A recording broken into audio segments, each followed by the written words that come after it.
You guys ever hear about this band? It's called Nirvana. No. Whatever happened to those guys?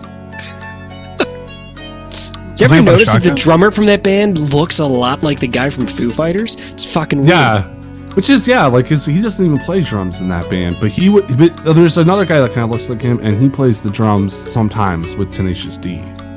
Jack Black's band. You remember Jack Black?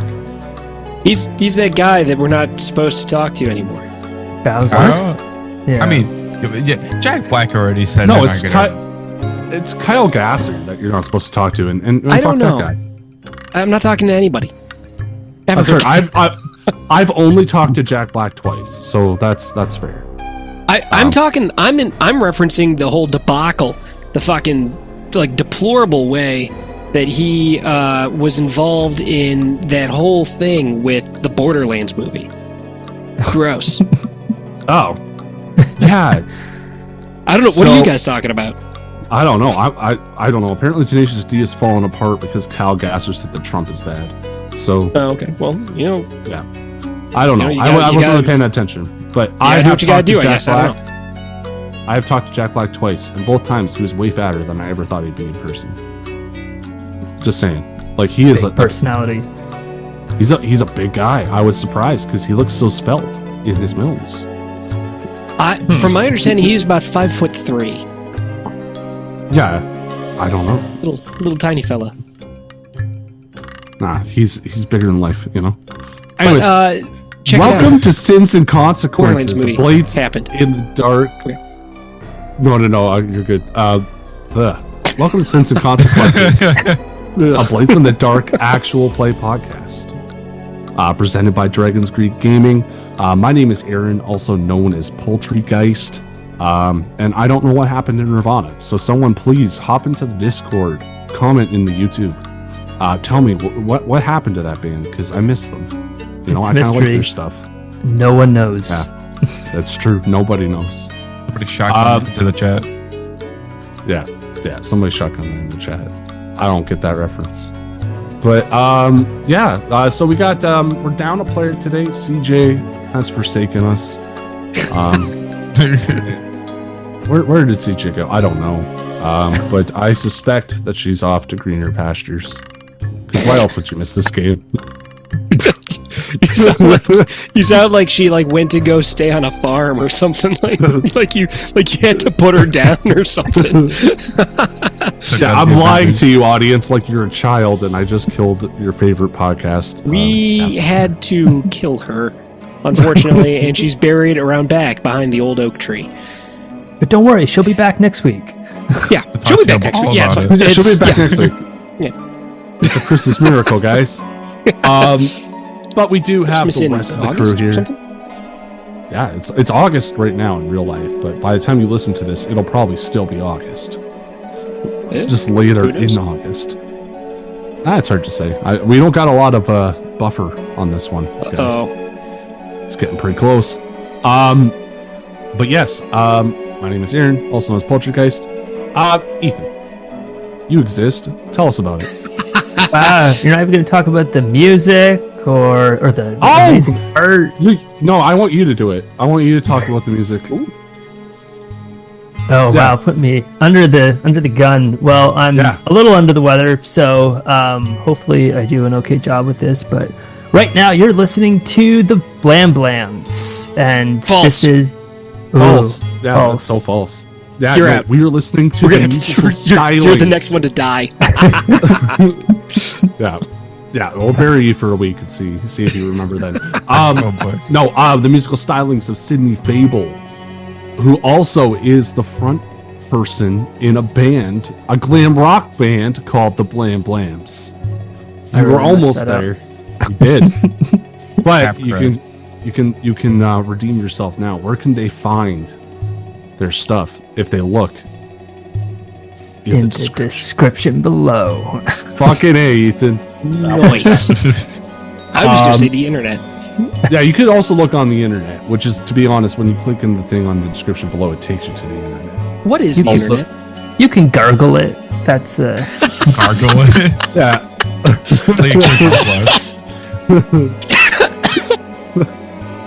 All right, guys. But yeah, all right. So my name is Ethan. I am playing 2 different characters. One is Vay Helker, and the other one is Drobit. Adam is having a coughing fit right now, and it's probably because I made him laugh. So that always feels good, making someone else feel bad.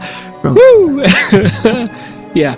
But yeah, a little under the weather this week. My fun story, though, is and I was actually saved this one from last week's podcast, but I got to drive what I think is the sketchiest van I've ever driven, and that was a super fun story. And so basically, it was a U-Haul that had the steering wheel on sideways. And so when I say it's on sideways, if you take a steering wheel and you're holding it 9 to 5, and then you turn it like you're going left, but then that's the default position of it. And so like the logo and everything was sideways. And what I didn't realize this at first, because it's like I'm backing out, so you gotta like turn the wheel, and I started going straight down the road, and I was like, what the hell's going on? And my head just like goes to the left, like, and I'm like, oh, this is really fucked up. And because the steering wheel is sideways, it covered all the dials, and so I couldn't see anything on the dashboard. And like it just every time I was going straight, it felt like I was drifting, but I wasn't. It's just because the steering wheel was sideways, and so just like going like, and U-Hauls suck already. You're already driving a vehicle that's like 6 times bigger than what you're used to, but having all of that with like it's drifting. No, it's not. You're just crazy. The whole time was like stupid weird. And then also I saw like 5 Tesla Cybertrucks while I was driving as well. It was a weird trip altogether, so just really throwing me off with all of that. So that was my fun little adventure. It looks like you're in a different location than normal. It is. I moved, and that was super fun. Now I'm on the beach, which is great. And so it's I went from like an apartment underground. Oh yes, I am in an apartment on the beach. And right near the beach. Now, when I go out onto my balcony, it feels like I'm on vacation, which is wonderful. It's weird. I hope that honeymoon phase just like stays on for, well, probably until like November or December when it starts getting awful and windy and terrible weather. But you know, we'll deal with that when we deal with it. So you're on the Jersey Shore now, huh? Yeah. What are the beaches in Boston like? Like I can bleep that out if you want. But what are the beaches there like? It's Baston, you know, like it's like come and find me. No, I mean they're pretty similar to the beaches in Ontario. You know, except the water's hotter. No. Is it ocean water or is it lake water? It's ocean water. Yeah, you get to look at an ocean, and exactly. You didn't invite me. I mean, I've been busy the past few weeks, but like, you're free to come over if you want. That's fair. I'll see you next week. All right, sounds good. I don't have time for that shit. He's gonna write his bike there. Frankly, Aaron, it looks like you might be in a car right now. So I am. Yeah. No, I'm just in a fucking construction zone. That's what's going on over here. I can see the ladder. Adam's been going off on this ladder. Do the ladder. It's so good. I love it. All right. I love it. And Dio, mostly as a joke, I got a bone to pick with you. Okay. Get boned. So, earlier this week, we were talking about potentially starting a couple hours earlier in the recording. And we're like, yeah, like, you know, like I think most of us, like, if we could swing that, it would really appreciate not having to be up till like 1 a.m. recording this. And then you're like, actually, I can't do it this week because I got to go to a dog's quinceanera. And I just want to point out that circa like 2013, there was a tweet going around where it's like, sorry, boss, I can't go to work today because I got to go to my cat's quinceanera. What is, are you been hanging out with like a 12-year-old? What is all this crap? Goth All these little, it says, one of them says come. You got a bracelet that says come? What the fuck is this? And goth girls. Dio, what are you doing? I heart goth girls. What was the other ones? Did the dog make these for you? Yes. So okay, it was a combination birthday party between one of my friend's dogs? Younger brothers and their dog. And a dog? Dude, could you imagine having to share your birthday with someone's dog? you don't love that child enough that you need to mix in the dog as well. It's like a great dog, Ethan. You don't know. What if it's way better than the kid? That's what I told him. I was like, first and foremost, it's his birthday. I said it was his birthday, and then most importantly, it's her birthday, the dog. It's the dog's birthday, and they're like, you know what? We're just gonna make a little small cake for you two on the side, so you don't feel left out, even though your birthday's technically not for another 2 days. Oh God! Because it was an emo birthday party, they put a razor blade with a bunch of blood on the cake itself. What the fuck? This is stupid. They had band. They were playing like emo, music the whole time. They were like literally like rock bands playing while they had tacos and everything. This is like the most like super Mexican party with like heavy metal bands playing. And I was like, okay, like yo, Mexican and high school emo. Yes, it felt like the amalgamation of my childhood. Weird. I just talk about for a second. In Toronto, there's this bar called Sneaky D's. It's the sketchiest fucking bar in the world, and I not like full of bikers and you feel like you may get hurt. No, like the bar itself is sketchy because me and my wife used to go there on emo night so that we could mosh. And the thing about Sneaky D's is that we would get into the mosh pit, and then as things got like heated and going, the entire floor of the bar would bend. Oh God! So like people are jumping, and the entire floor was like shifting, and it's insane. You feel like this is gonna break, but it's been there for like 58 years. Oh no, thank you. Yeah, no, Sneaky's is the best. If you get a chance to go on emo night, you should go. The reason this reminds me is because the guy who runs it, and one of the guys that is like the most intense mosher I've ever met. He's and he doesn't throw punches. He's fair and he's good, in the mosh pit. But he also is like scary as shit. Is just like these two Mexican brothers, and like they're just like the core of what makes that night so great. And that just reminded me of that because you talked about tacos, and they also serve tacos at Sneaky D's. Oh, I kind of want to go now. Oh, dude, 100%. If you get to Toronto and you don't go to Sneaky D's, fuck you. Yeah, but it says that on the sign. It says now entering Toronto. Man, you got to be careful though, because if you bring in 2 or 3 extra people, that floor's going to give the fuck out. Yeah, that's true. That's true. Be that extra person. Dio can throw his 125 on there, and it's going to fucking collapse. Oh God, I'm not that light. But yeah, no, that just reminded me of that. Well, I'm glad that dog survived for so long, and that child's birthday was poisoned.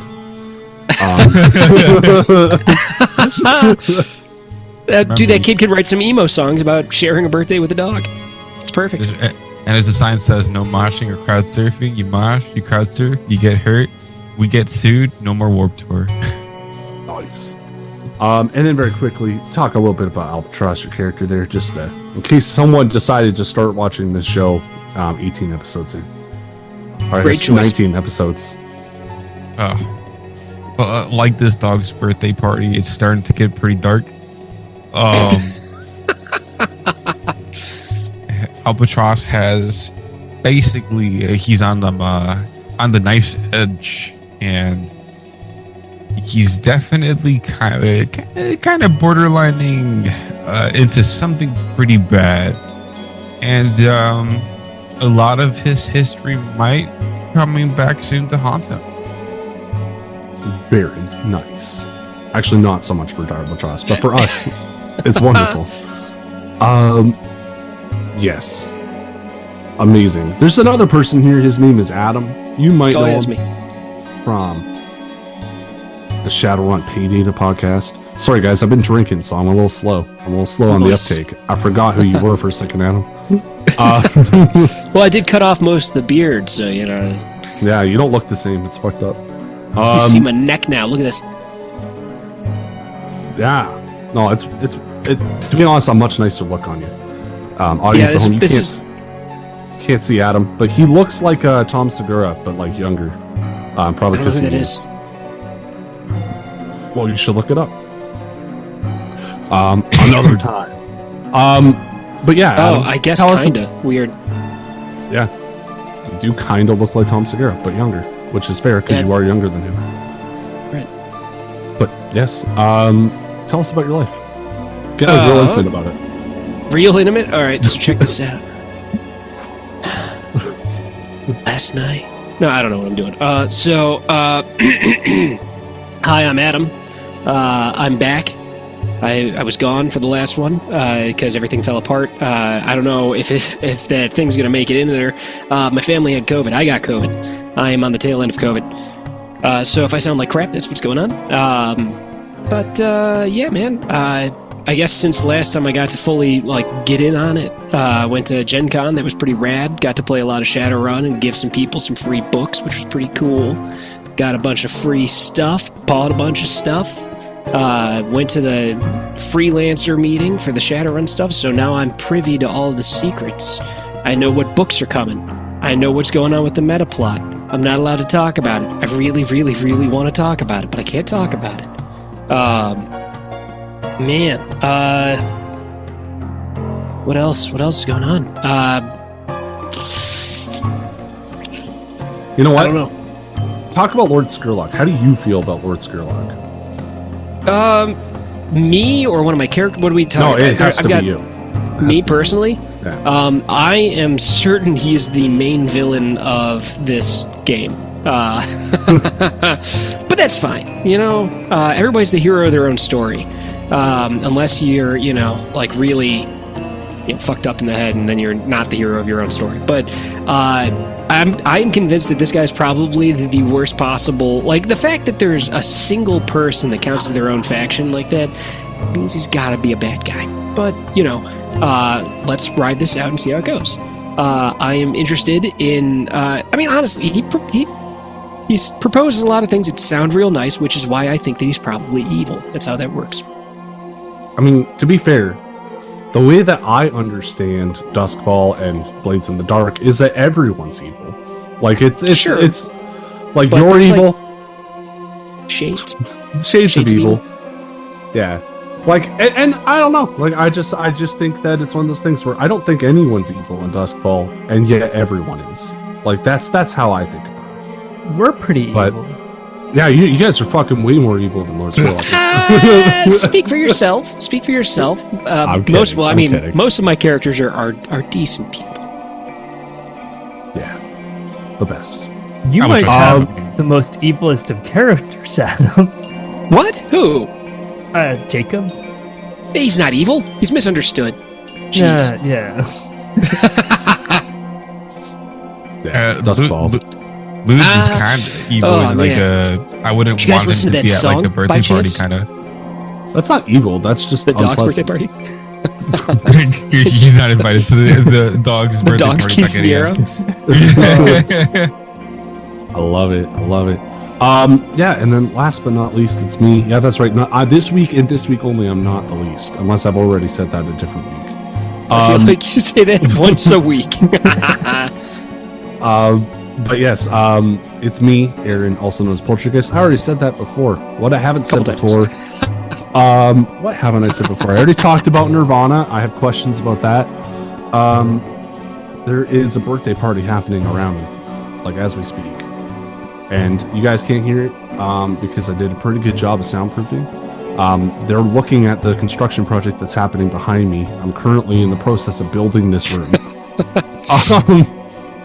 But this will eventually become my recording space. So that's fun. That's very fun. Everyone's a big fan of that. Nice. What else is going on in my life? I don't know. I just work a lot. That's what happens to me in the summer is I work a lot and everyone's unpleasant. And I sweat because I have hypohidrosis. Ladies and gentlemen at home, if you don't know what hypohidrosis is, it means I sweat at the drop of a hat in large quantities. And it makes me smell musky. And my wife loves it. So that's what's really going on in my life. That up with a lot of Paul Blart kind of energy. You're like, yes, I sweat. It's called hyperhidrosis. It's a very serious condition. I don't know if it's serious in the sense like I'll be fine. Like nothing bad's gonna happen to me. I'm just gonna be a little sweaty, but no, life is good. I get to shower like 3 times a day. What else is going on? I make my own shower. It's great. Yeah, I did actually recently install a shower. Oh, I was talking about sweating so much. Oh, fair enough. It did rain today. It was raining like crazy today, which is not exciting at all. But there was water. It fell from the sky, and it was pretty rad. And I saw a double rainbow. So, ooh, nice. Yeah, that was really nice. Actually, in the bottom of the 2 double rainbows was so crisp, I could actually see all 7 colors, including the indigo. You can't usually see the indigo, but I saw some indigo. Because it's made up, right? No. Yeah. Roy G. Biv, bro. Indigo's not made up. It's real. Rainbows used to just be like 4 colors, and then like religious people came in and made orange, it 7. yellow, green, blue, indigo, and violet. Roy G. Biv, my friend.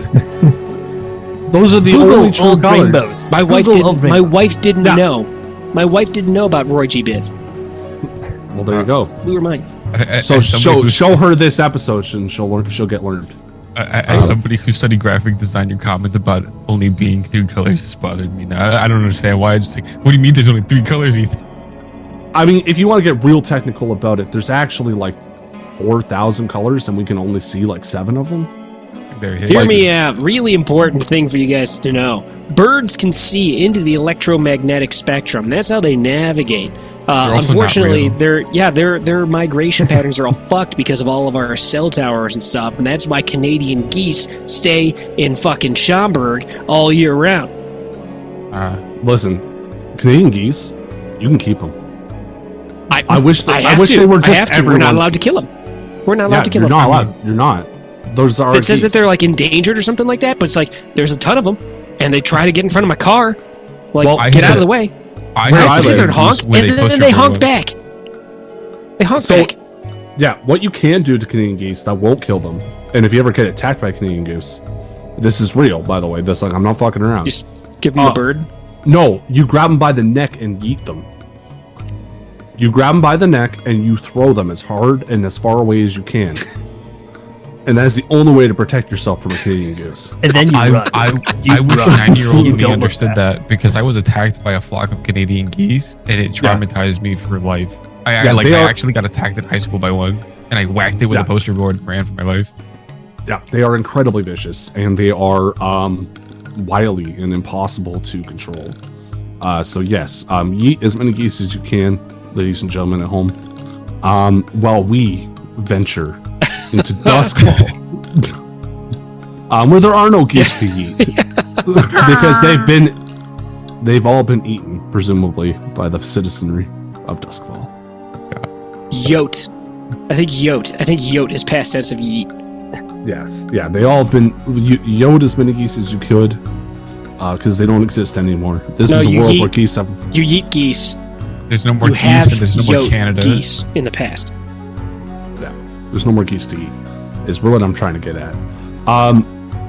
Last week, we kind of went down like a very dark path.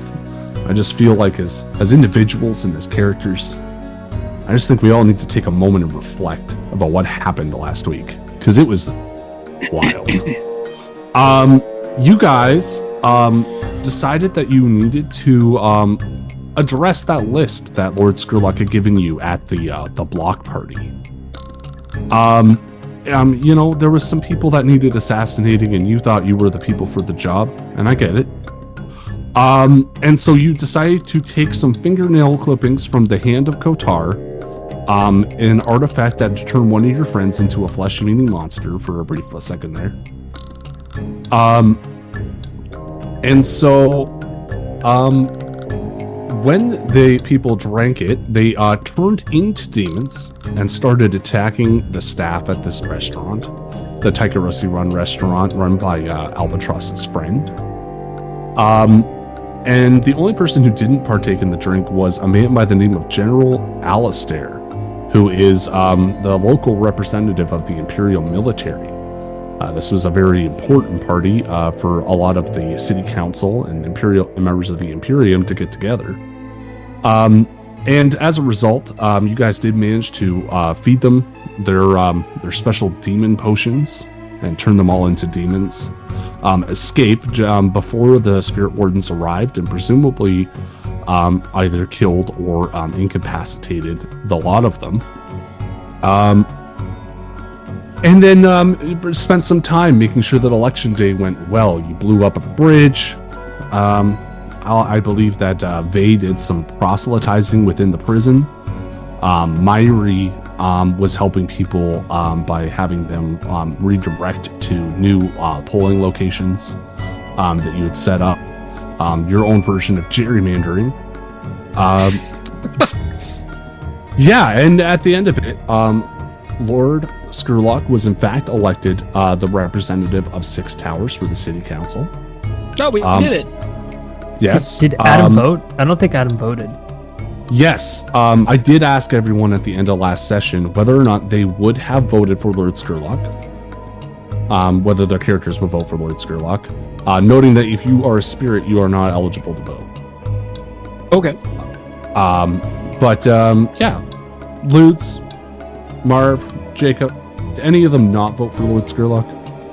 Lutz is not allowed to vote. He's an ex-convict. Marv, if he was advised to do so, he would have. If somebody could, read the ballot to him. And Jacob, at this point, I don't fucking know what he would be up to. He either would have voted for him, or possibly have been setting something on fire somewhere. Fair enough. I mean, yeah, he's turned into quite the arsonist these days. So we're going to leave that one a mystery. Very nice. Sorry, can you guys hear that? Nope. Hear what now? Nothing. They were getting a little rowdy downstairs. But yeah. So your 3 bed sheets is really doing the job. Nice. There's actually 4. Thank you very much. Oh, sorry. Excuse me. It's truly the lasagna of soundproofing. Mm-hmm. Listen, that's physics right there. Yeah. No. I had lasagna for dinner. Did you? I'm proud of you. Yeah, it was great. What was I saying? Yeah, actually, and as a reward for your efforts, you guys were paid a total of 14 coin, which is the most I think you've ever been paid. For one job.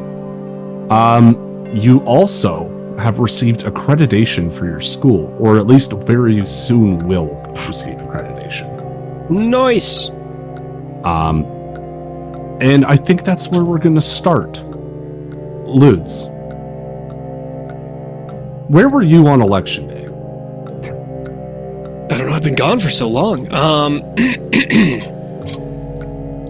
Jeez. I feel like I've missed 6 sessions in a row. Actually, not missed any sessions in a row. So, you, I believe, were at the library with everyone else when they were planning. When at the block party, you were there. You were drunken and rambling. Yes. You kind of pissed off Lord Scurlock a little bit. And then you left before the people came in and sent Vey to prison. So basically, since then, there was just the mini heist we just did, as far as all of that, and it's really it. Yeah. Yeah. Okay. Yeah. So where have you been since the block party leading up to election day? Well, he got real blasted, and looking at the character sheet, I think he probably would have had to deal with. Oh no, his hooked titty isn't that bad. It's down to a level 1, so he's on his feet again doing stuff. So,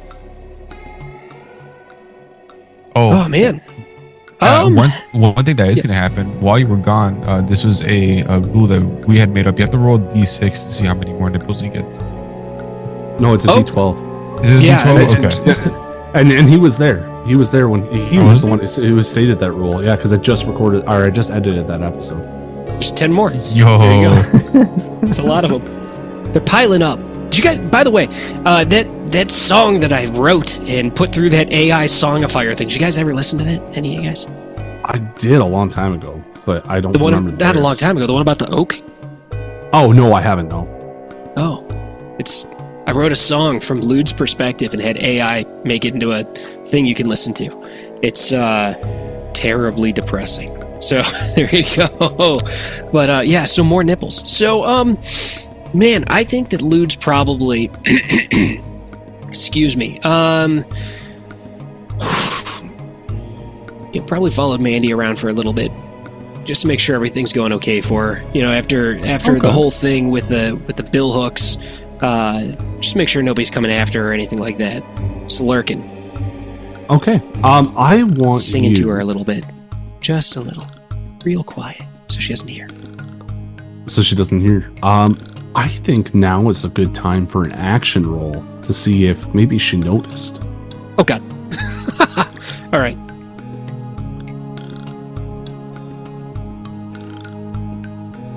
Got a 5. We got a 5.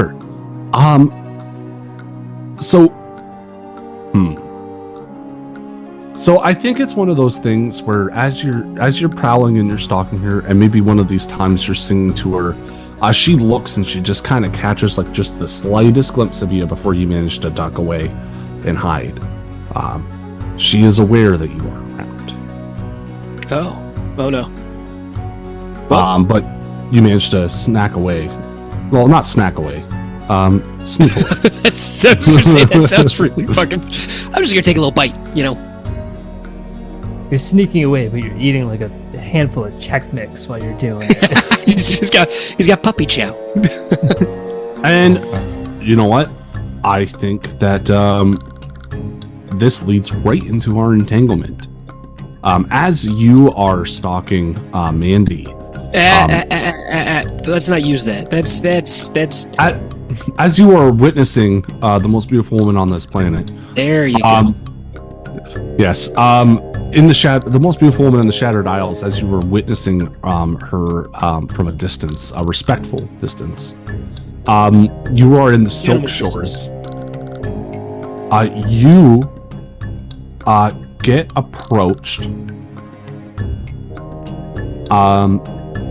You get approached by a spirit warden. Oh no. In case you didn't notice, I did roll for entanglements here because we said that we were going to do that at the end of last session. And it's got the question mark, so I don't know what you got. I know.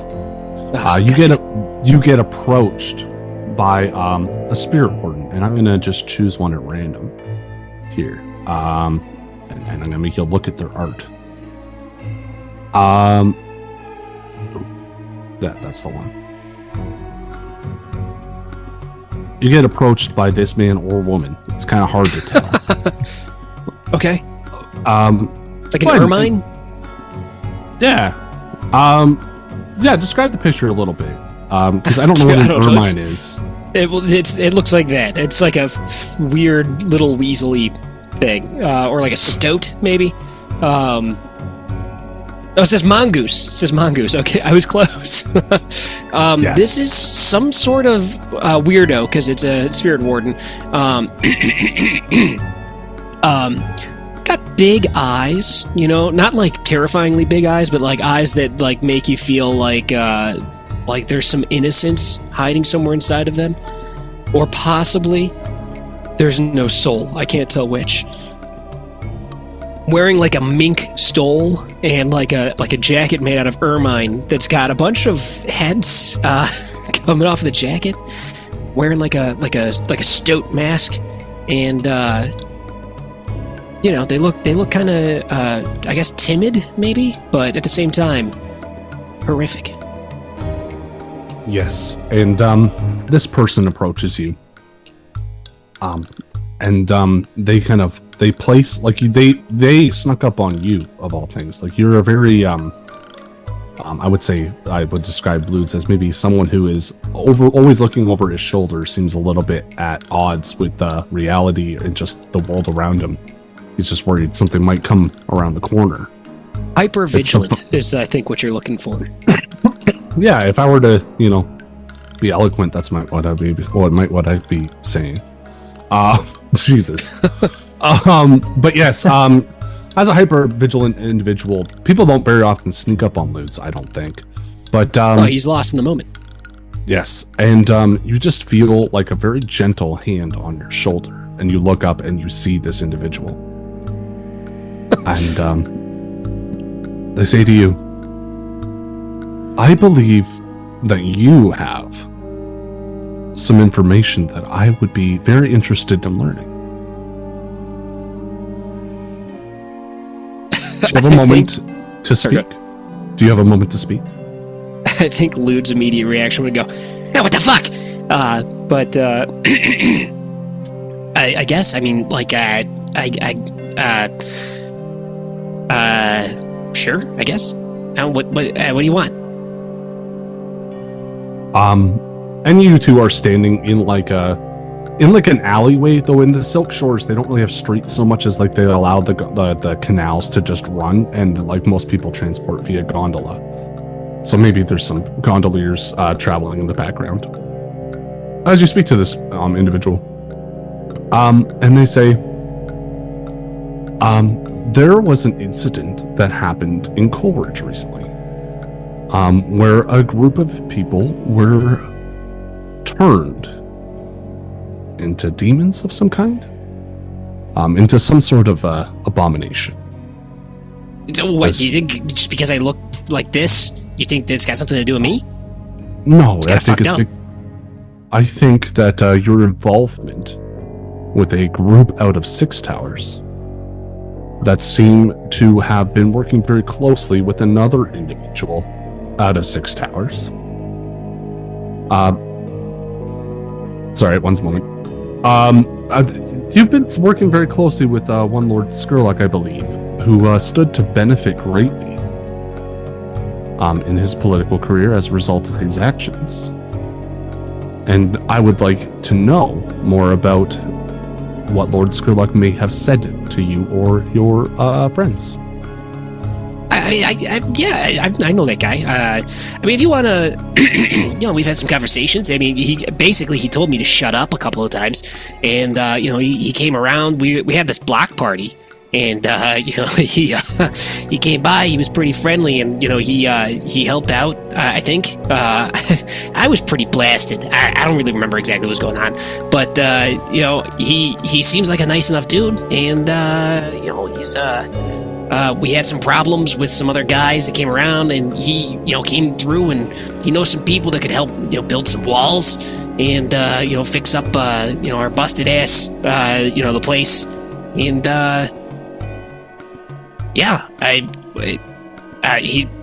he just tells me to, stop talking so much. So, if that's what did this, then I can promise you it's not going to happen again, because I like to go on. And at this point in time, I'll reveal what the entanglement is, so that you can make a decision about mechanically what you want to do. So this is interrogation. Okay. Mongoose of the Spirit Wardens is interrogating you and believes that you have more information than you're providing.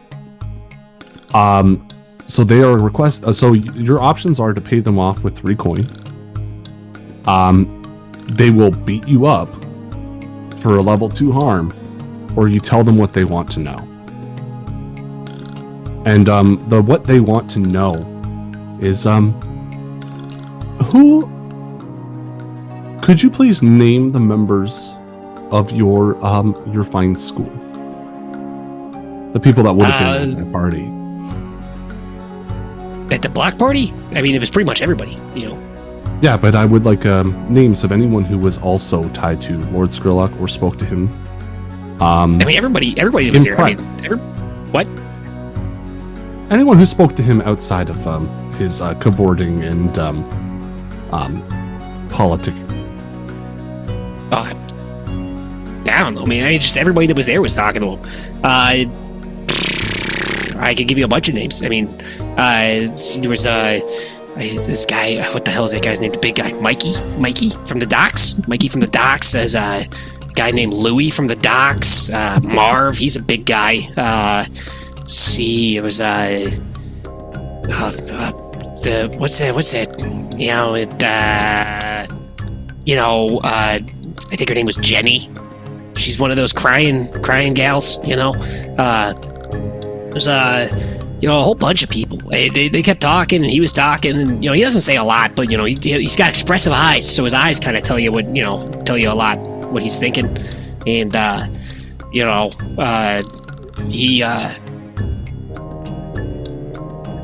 so basically, what I'm doing here is I'm gonna try to resist the consequences.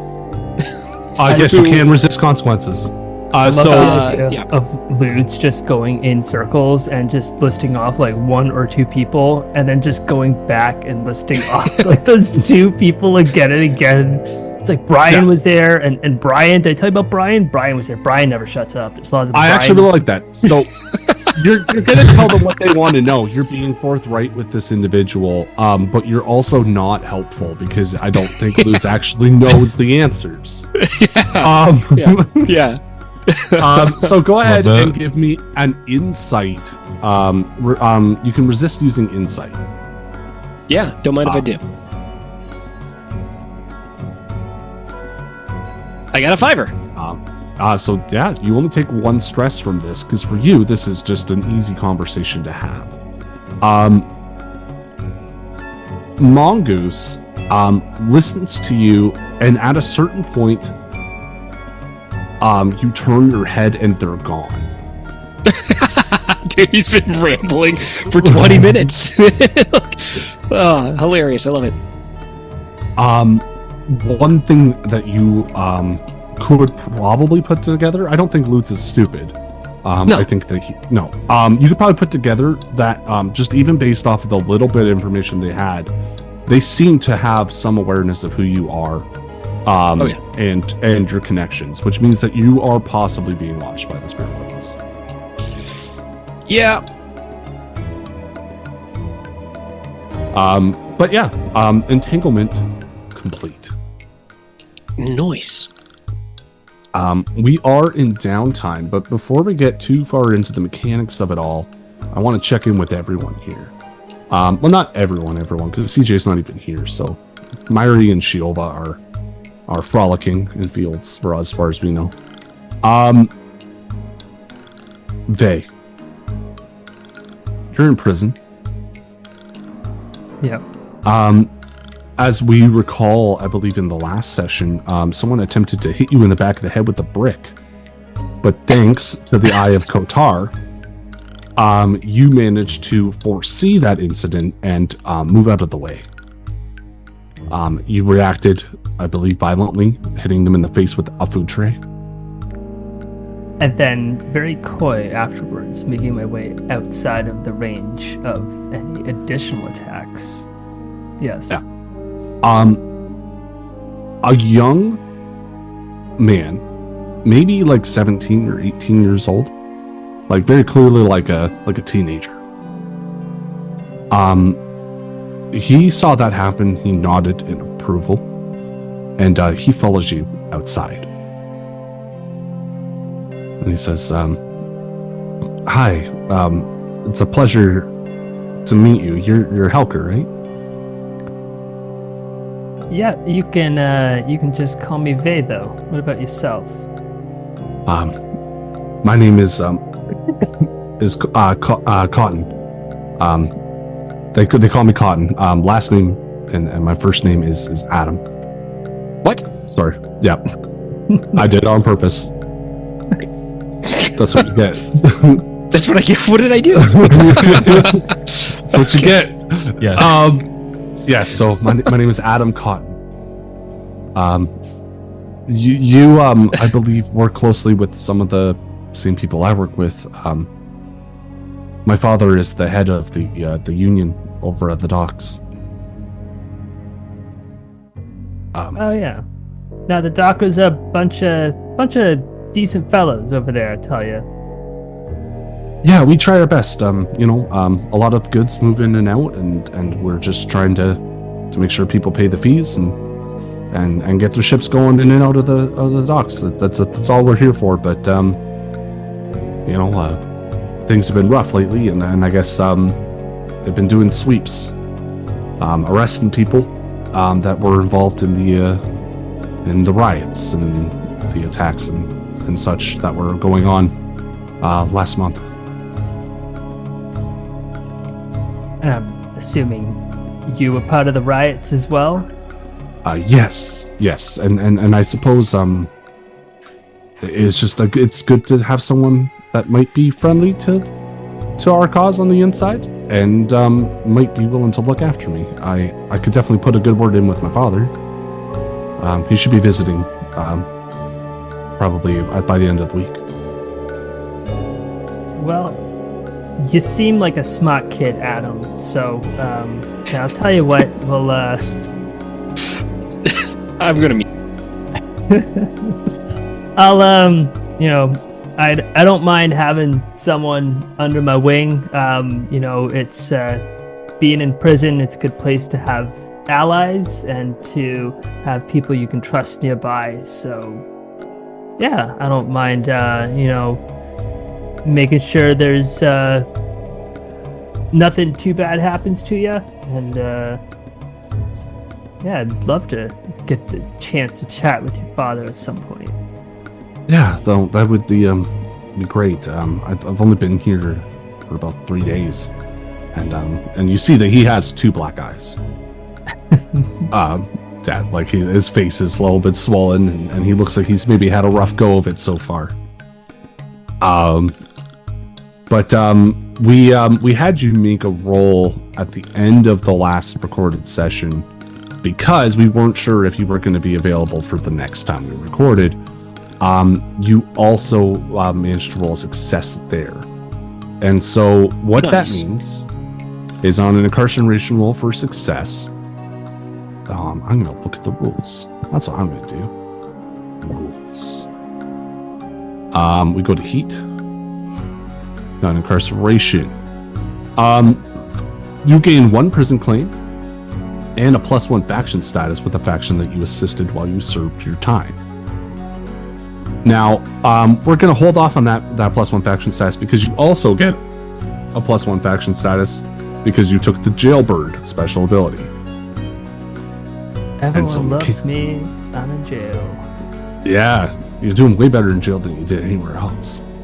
No, I'm kidding. But you're not. You're not though. Yeah.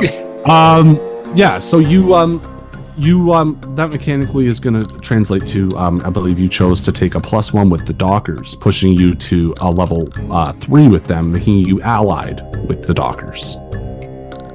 Friends. Nice. Yes, friends. You also gain. You also gain a prison claim. Because of the way that the map works for incarceration on the prison crew sheet, your options are guard payoff and smuggling. Depending on which direction you go. What guard payoff does for you is you actually claim several prison guards on your payroll. And so you take an additional die to your tier roll when a member of your crew is incarcerated. So as long as you're in prison and you continue to do incarceration rolls, you will gain yet another die on top of the ones you already have, which I think will push you up to 4. Wow. Just stay in there. I think I'll do that just because I have messed up enough rolls with 4 die, so I think that is the safest. The other one is smuggling. You arrange smuggling channels inside, which has benefits in terms of free play and downtime. You narratively would have much more easy access to move things in and out of the prison. You also have +2 load while incarcerated. Because you start at 0 as a prisoner. You're not supposed to be carrying anything. Yeah, I realize that. It's a tough one, honestly. There's an amount of like having 1 or 2 gold is really handy and nice to just kind of tuck away stuff. Well, that's load, though it all does say immediately after that you can choose to carry coin in place of load for the purposes of bribes or acquiring assets. Who needs loadout when it's just money? Yeah. I mean, to be fair, you already owe someone a favor. Due to which might come up a little bit later. But yeah, Bay seems to be doing well in prison. As you take you kind of go through a montage of you slipping little bits of coin, maybe intel about other prisoners and their goings on to some of these guards. You seem to be favored by at least like the guards that tend to monitor where you sleep. Yeah, you feel like they're maybe looking out for you. No longer the new kid on the block. Yeah. People are looking up to you. We go over to Dio. Well, not to Dio, because Dio doesn't exist in the world of Duskfall. We go to Albatross. Albatross, you've had a rough go of it lately. What are you up to? Albatross is...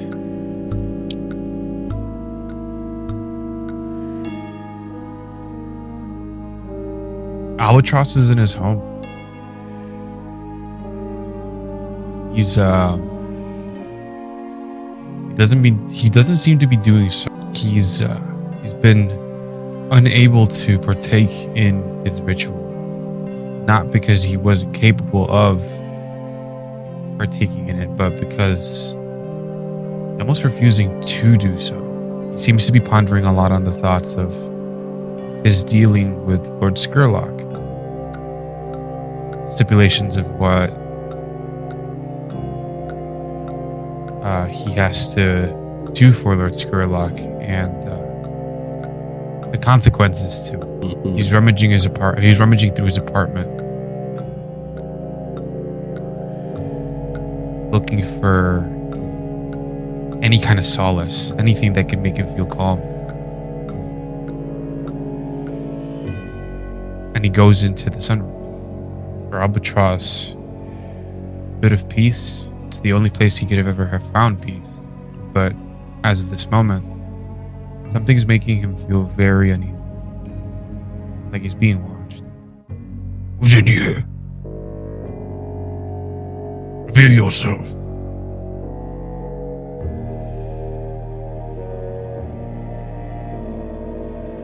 As ever, brother. I see you've been up to no good.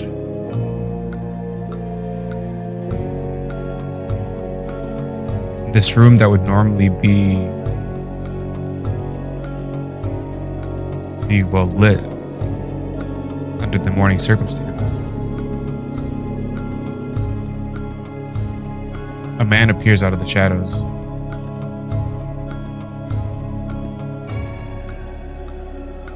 One that haunts Albatross every single day.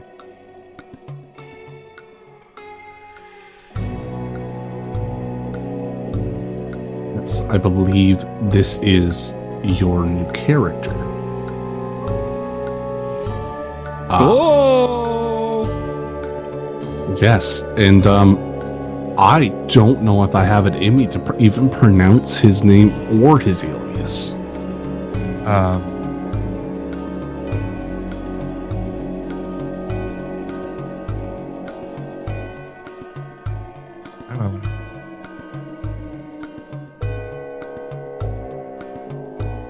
How do you want the audience to know him? Because obviously this is an audience moment. This is like the scorecard goes up as he reveals himself. It goes up and there's that moment where the title card comes out. Is his name Albatross? The Albatross? No. Lame. I'll let Albatross pronounce it, given that he's seen his brother who he hasn't seen since the attack.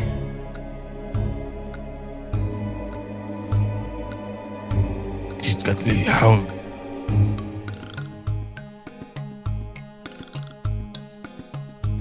Are you alive? How are you here, Ben?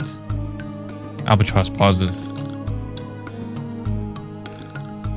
Now sees his brother's face, and he recognizes who he looks like.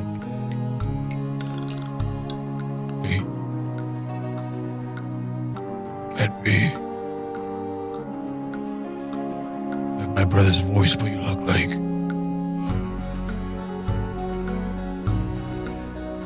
And he recognizes. Oh, sorry. Oh, no, I was going to say, I believe we talked about this. We cut to that moment during the raid on the Sparkrite Tower, where Albatross had just been struck in the face with rage essence, and as he was fueled by like an unending need to commit violence, he slew a man in the street.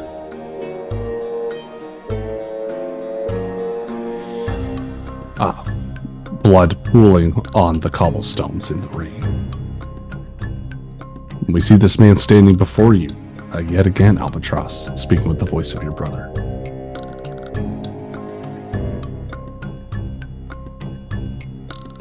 How I look like is not. Already, yeah. Does my face stir any kind of discomfort, brother? Seems like you haven't been afraid of turning to violence, killing innocents without any rules. I've seen what you've done, bro. I see what you're becoming. What you're about to become. What led you to continue with these rituals? You know those were taboo. You needed power. It was necessary. We had to. The Empire, it took you, it took everybody. Yes. Everybody who is now present in front of you now. And he pulls a tattered shirt down and shows on his chest a gem that has been embedded. And you see it almost pulsing into the skin, glowing with a very red vigor. Everyone who died on the caravan is here with me. Now, all here to try to stop you from your foolish game. No. No. This can't be. No. This... You're supposed to be dead. They killed you. They gave me your head. You're not supposed to be. But I'm here, brother. I'm here.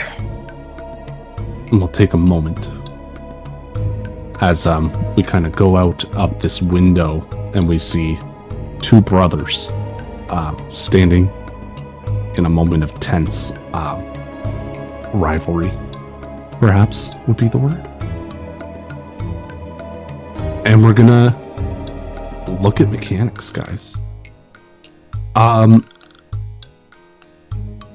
I want to take a moment and I want you guys to vote. Where's that other +1 faction status going to?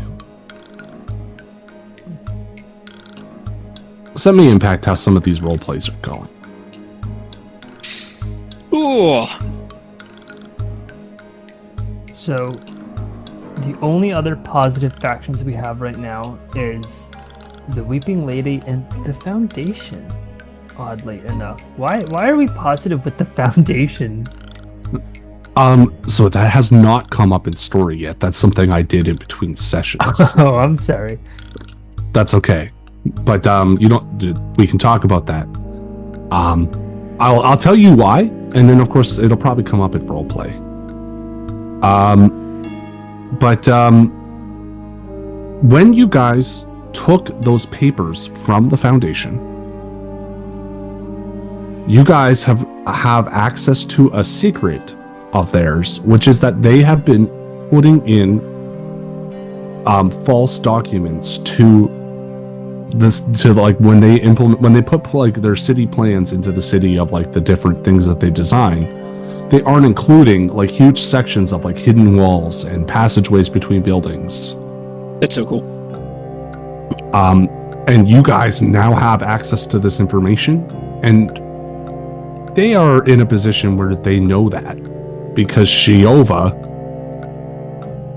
or they at least know that someone has it because Shiova ate a little bit of one of the guys. Yeah. Just a little off the top. Just a little off the top. Just a little nibble. Just a little nosh. And also, in like the least weird way possible, he was kind of into that as well. So. Oh yeah, gobble me, baby. It's so weird. Yeah. I'm eating your brains. What the fuck? Eat my essence, yeah. Fuck Suck yeah, on my buddy. soul. But yeah, so the Foundation, it will come up during this this downtime. But the Foundation kind of are hoping that maybe you guys will be willing to work with them and not just immediately turn over that information to the authorities. But yes, you do have a positive relationship. Obviously, you're at tier 3 with Lord Scurlock and the Dockers.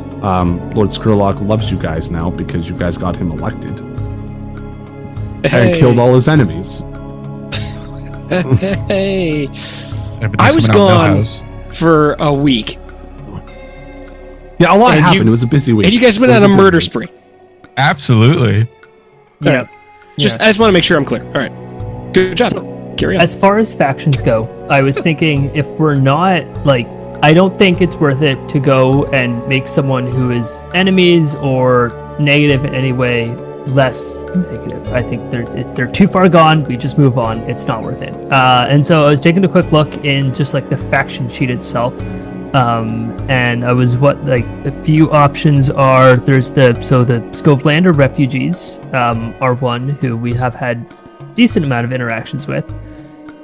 So there was that, and then I don't know, and then after that there's just like other I think like the ink rakes are possibly interesting. Like there have been conversations as far as newspaper and that type of thing, or one of the more occult, like there's like the Forgotten Gods or some of those kind of possible factions. What are your thoughts? Sorry, are you looking at bringing ones in that are not currently on our list? Yes. Okay, I'm like, I don't see those. So that's from the book. Yeah. Okay. If you click, I believe you would have access to. If you click Add Item, it'll just give you the list, and then there's Yeah, in the top. handy a little question mark. Oh yeah, they're there. Sorry, Dad. Red. Okay. Ones that might be worthwhile, to look at that you haven't, are Ulf Ironborn or the Scovelander refugees. I think we're on the wrong side of Ulf. Aren't we? He's not mad at you yet, but you But haven't if he had ever a ton of sees Lude's ass, he'll know. No, that's one of the spirit wardens. Oh, okay. But it was because we fought Ulf's dudes that Lude's ass came out. All right. Yeah. He's gonna wear pants. That's it. The Grey Cloaks is another one. Those are the corrupt, they're ex-Blue Coats that have basically been caught for their corruption and then kicked out of Blue Coats. They don gray ones, and they work as mercenaries. Oddly enough, there's a group out in, I believe they're out in Coleridge as well. They're called the Grinders. They are former dockers and Leviathan blood refinery workers.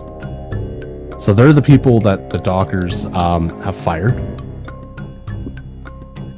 And there's one more I wanted to bring to your attention as potentially worth knowing.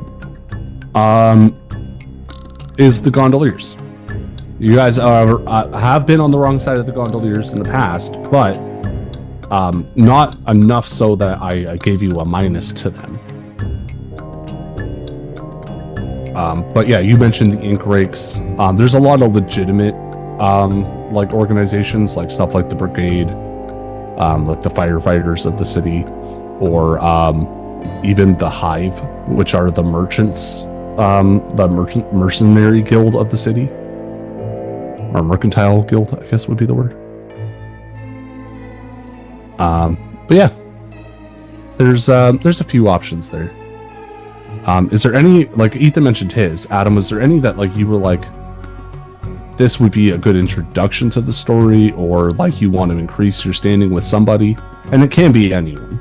I'll tell you right now. My like out of the gate thought was just to boost the Foundation, but that feels like a missed opportunity, considering there's so many cool ones that haven't made it into the story yet. Man, so if I want to get like, so there's part of me that's saying I think it would be cool to get onto the good side of the city council, given the direction things have gone with Scurlock moving up. Making a play in that direction could be interesting. To go for kind of like a Game of Thrones situation at that point. It could also be boring as hell. So, take that where you will. Okay, so Ministry of Preservation being right above Railjacks turned it into saying Monterey Jack in my brain. So I got excited and have changed my mind. I don't want that. I want Monterey Jack.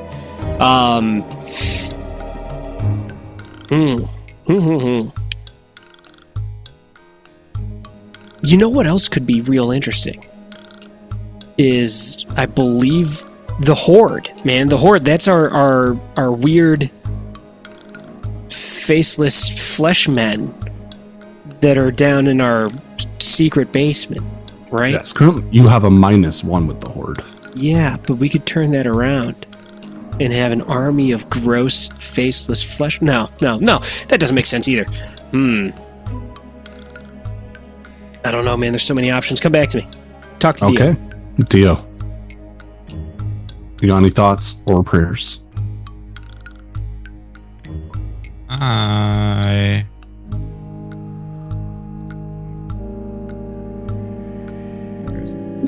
Like, in your mind, like, what kind of people do you guys want to start associating with? That's maybe a better way to handle it.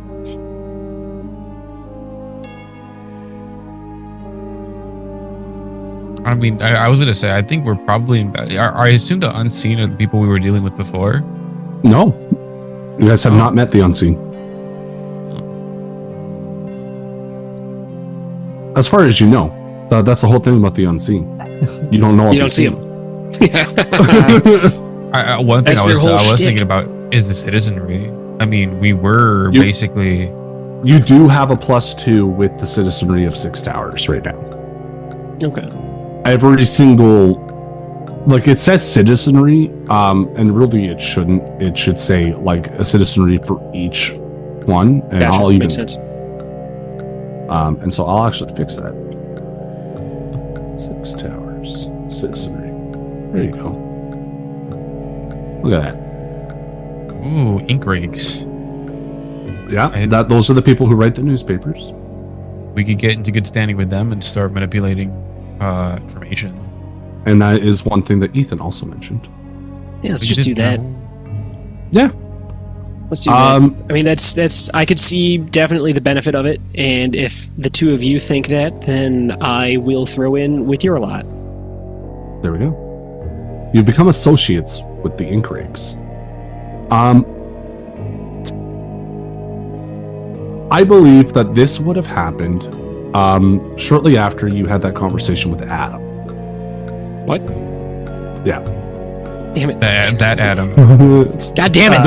The good Adam Cotton. Oh, yeah, just say good Adam, please. That way we know who you're talking about. Yeah. Adam Cotton. Little Adam. I gotta. I gotta intervene. So I got this guy Kyle. He moved out of his parents' place. His parents got a cat, and then he ended up moving back in.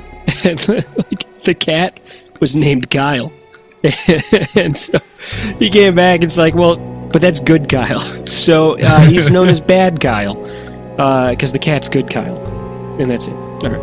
It's hard to compete against pets. Yeah, he didn't move out and then try to move back in. He just stayed. That's why he's good. Yeah, I think shortly after you had that meeting with Adam Cotton, maybe like a day or two later, you see like maybe a middle-aged, we'll say a middle-aged man. He has a tattoo on his neck that shows like the ink rake symbol, which is like a quill and pen. It's the same one that you see on every newspaper that's worth its salt in the city. And you see him getting picked on by just some nondescript, faceless. They're just faceless men, like they're the horrors from Down Under. No, no, they're just nondescript prisoners of no particular affiliation. Non-Eldritch horrors. Okay, that's good. Yes. Yeah. Sorry, I said faceless and then immediately went to like the hollows underneath the city. Faceless skin men. Gross. Yeah. No, these men have faces. We just don't know what they look like because I don't want to describe them. But they are beating up this man. They push him to the ground and they're just kicking him in the stomach. Focus. Saying things like, "Look at you, you fucking loser," biting words. What, you think you're better than me? What, you think you're better than me? Just because you can read? He's gonna kind of pop in, he's gonna grab a book while he's kind of walking up and almost just like a really kind of, ticked off teacher is just gonna go like whack, whack, whack and just kind of swat them away. We'll say seeing with the eye can tell that just doing this and not caring about them is enough to not have them engage. Yeah, these men were picking on someone a little smaller than them. You walk up and you've kind of eaten the numbers. That's enough for them to be like, whatever. Why don't you go read about it? Ooh, got him. you damn nerd. And then they storm off, livid, for the crime of reading. But you help this man up to his feet. He introduces himself. His name is Godwin Smith. Sure. Wow. He hyphenated. He took his wife's last name.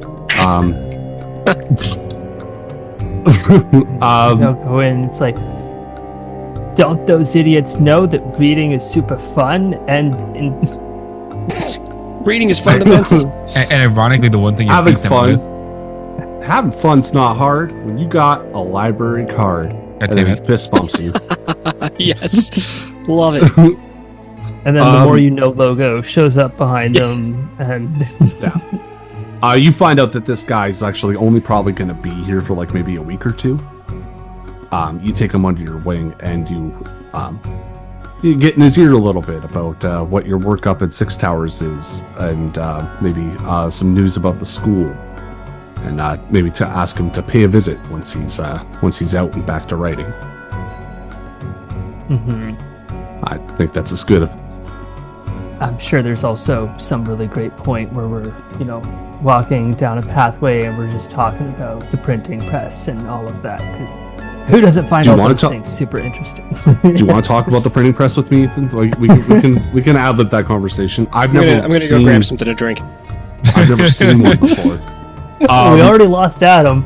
I know, right. I'm not firing at all. Whatever you do, don't drop don't drop the textiles or the items you use to. Yeah. Oh man. Don't drop the ink.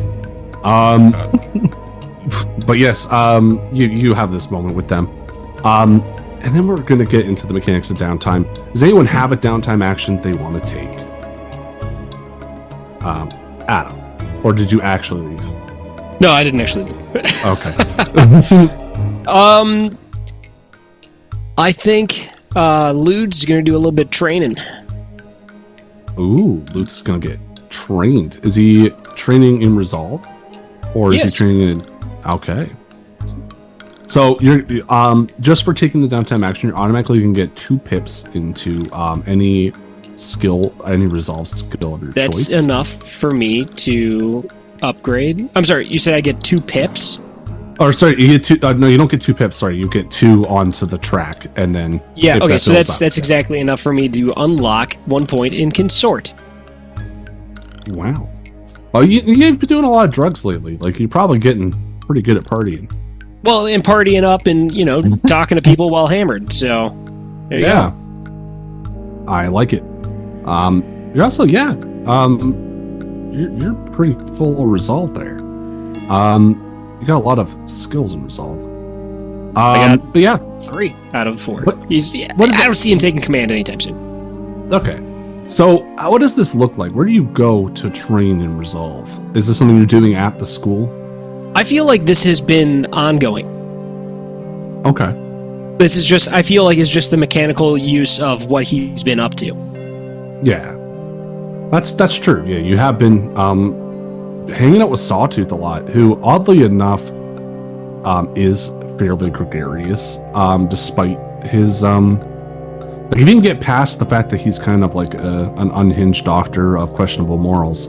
He's quite a fun man to party with. Absolutely. And, yeah.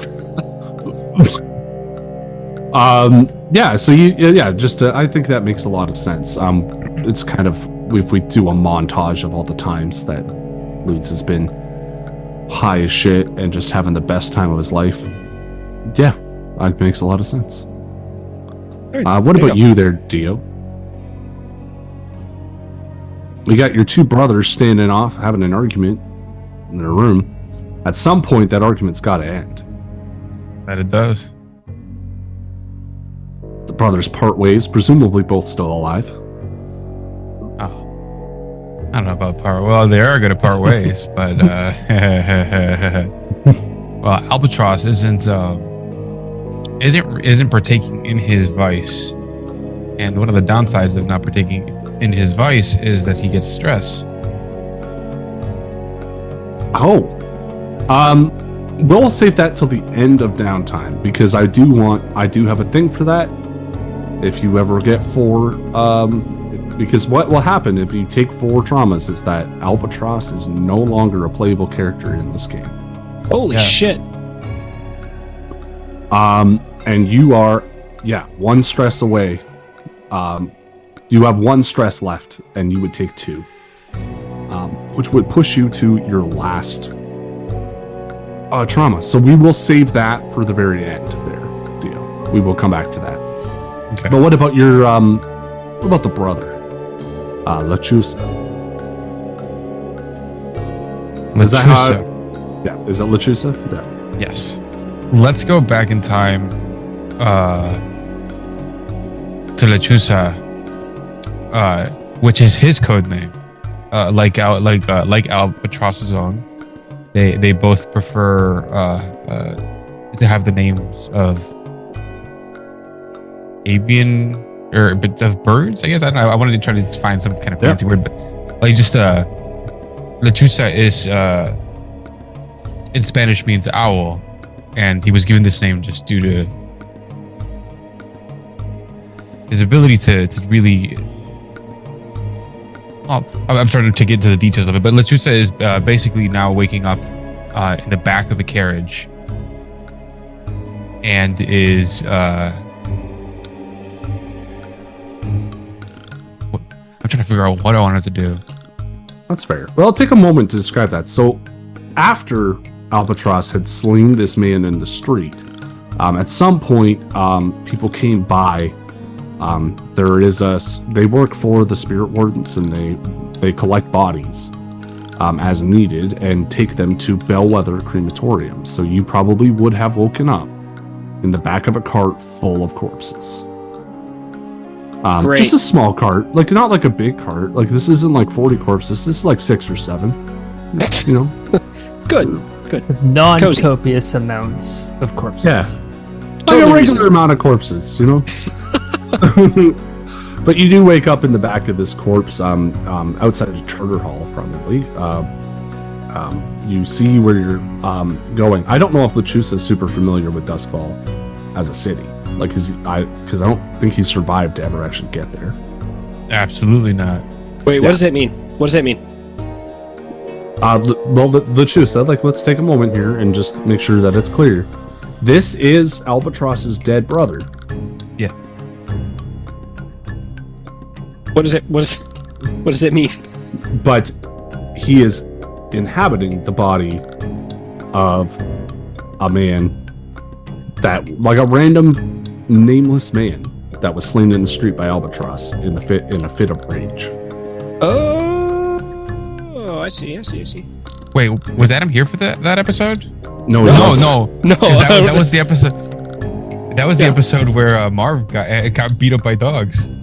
Oh yeah, very quickly. And we all did impersonations of Marv. It was great. Getting beat up by dogs. Marv loves dogs. Oh, that's why you didn't fight back. That's perfect. Dogs. Why does Marv sound like an old woman that's been sitting at a slot machine all day? In the middle of a food restaurant, just in the middle of a restaurant in Illinois. But yeah, you wake up in the back of this. You maybe slip out the back and you find yourself on a street. Again, you're just outside the Charter Hall, or like you're in Charter Hall, but you're not in the crematorium. Thank God. When you come to and manage to stumble out,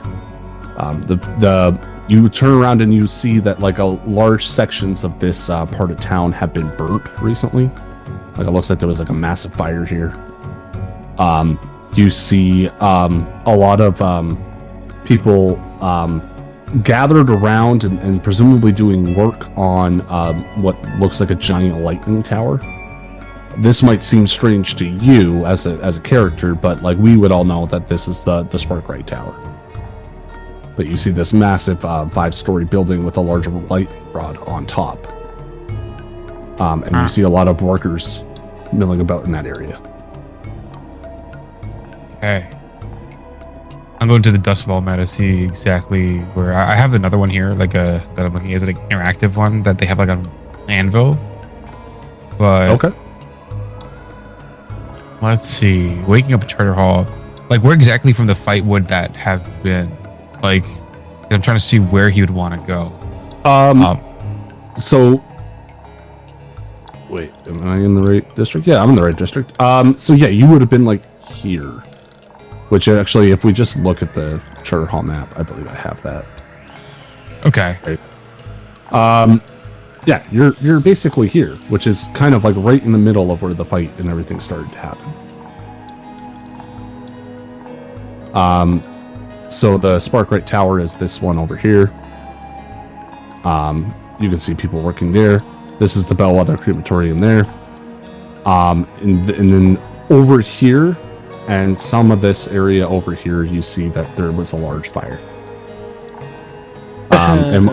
This is an audio thing, but basically, this is the same streets that the chase happened in a couple episodes back. But you're looking at the aftermath of it. He would start to... I mean, he wouldn't exactly be somebody that...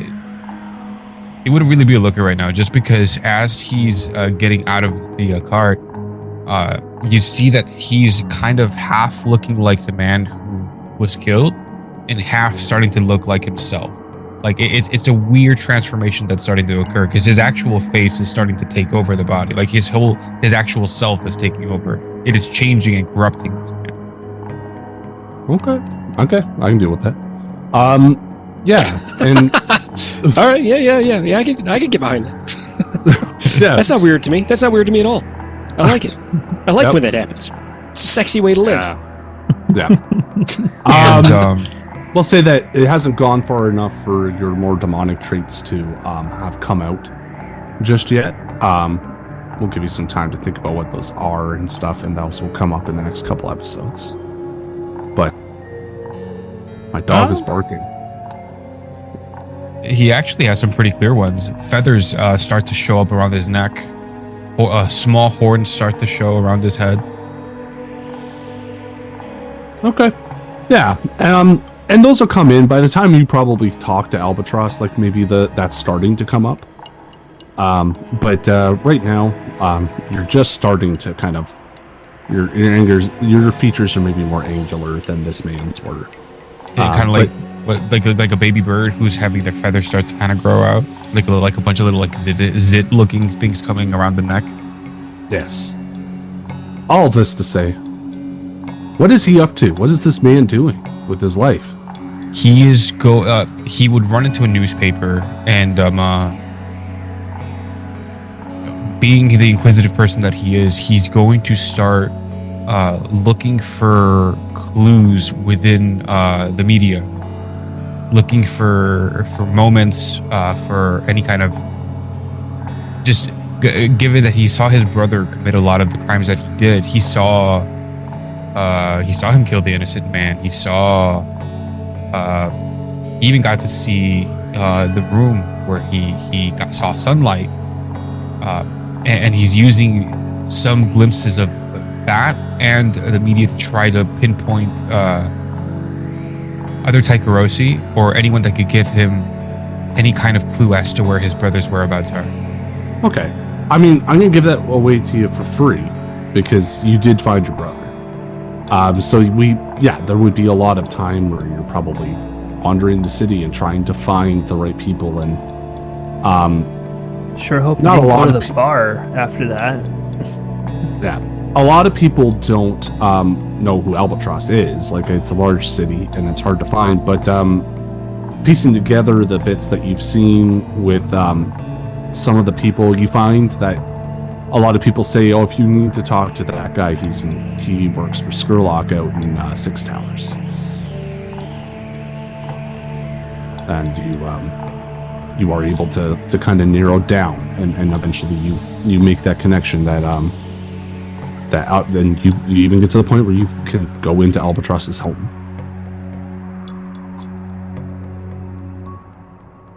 Certainly. Yeah, because I don't want to. That would take like a while. Like, so you're probably doing that for almost like a week. Yeah. Even because this is all happening prior to that last score. Yeah. He would actually find his hub. So I'm thinking, ooh.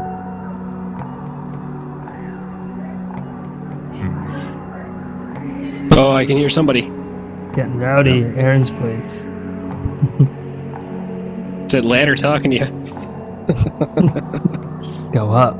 Go up. And these would all be like downtime actions. I'm trying to think of what other kind of downtime action you can take. While you're considering, I saw this thing online where it suggests that if you're at work and you're tired, you lay down at the base of a ladder to take your nap. That way, if the boss finds you, you just say you fell. My strategy is to listen to horror music when I'm working, and that is what I do to keep me up.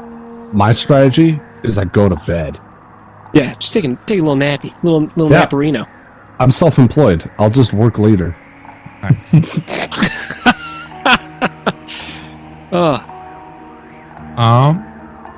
I would actually say one of the people that he finds to try to find Albatross's apartment would be the owner of the restaurant.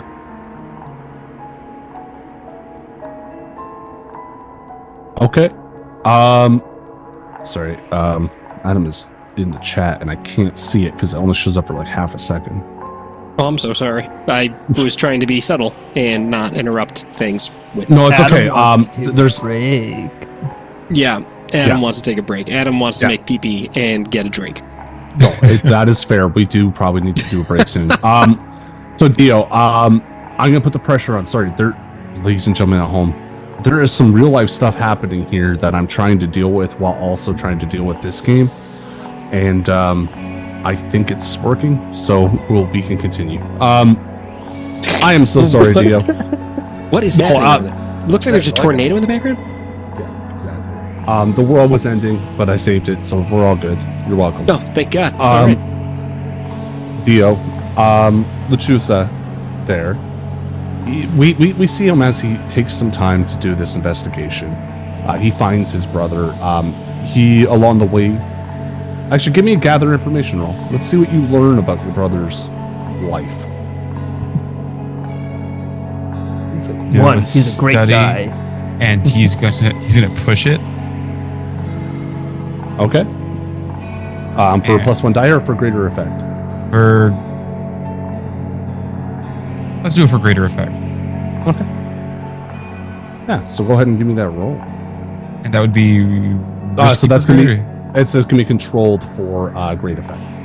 Okay.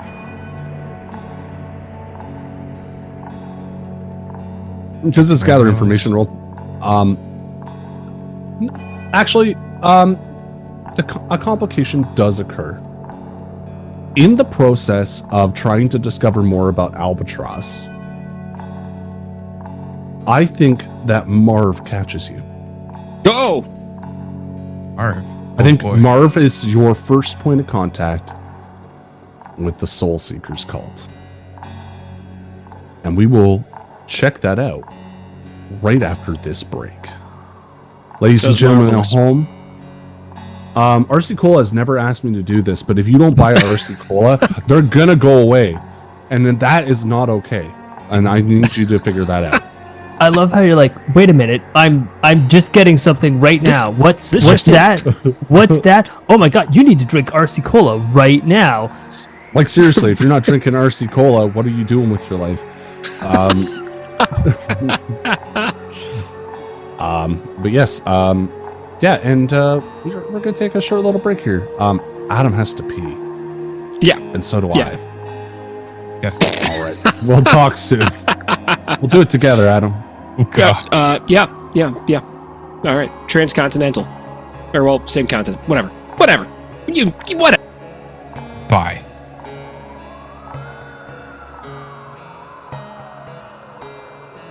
Ladies and gentlemen, we are back. I have achieved Nirvana, and we are one. That is. Is that what happened to the band? Yeah, so it turns out, over the break, I achieved Nirvana. I figured out what happened to Kurt Cobain. He's fine. Don't worry about it. He's hanging out with Andy Kaufman and Elvis Presley.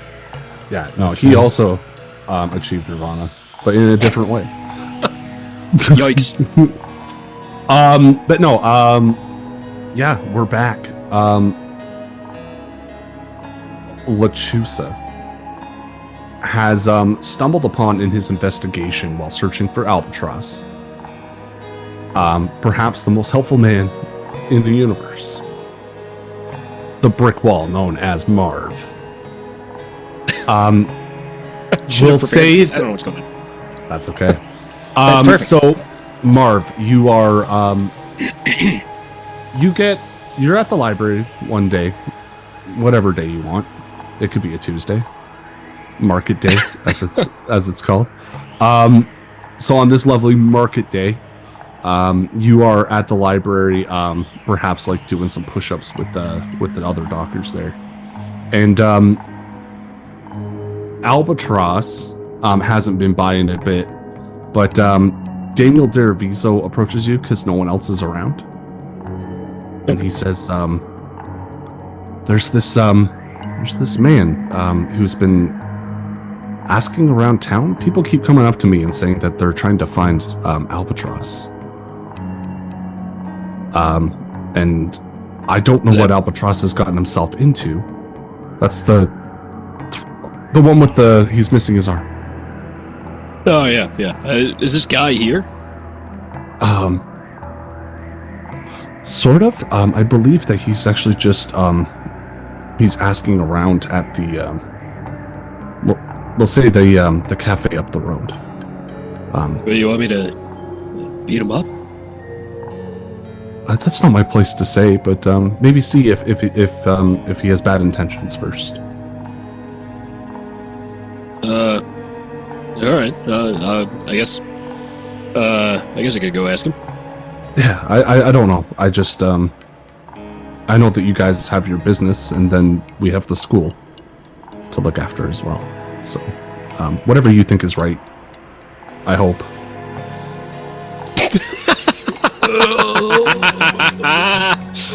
Yeah, me too. Me too. Yeah, and so Here, which is hold these books. He just gives him a massive pile of books. He was curling a giant stack of books. that's not what books are for. He Takes says him down. as you leave. Very heavy. Knocks the man down.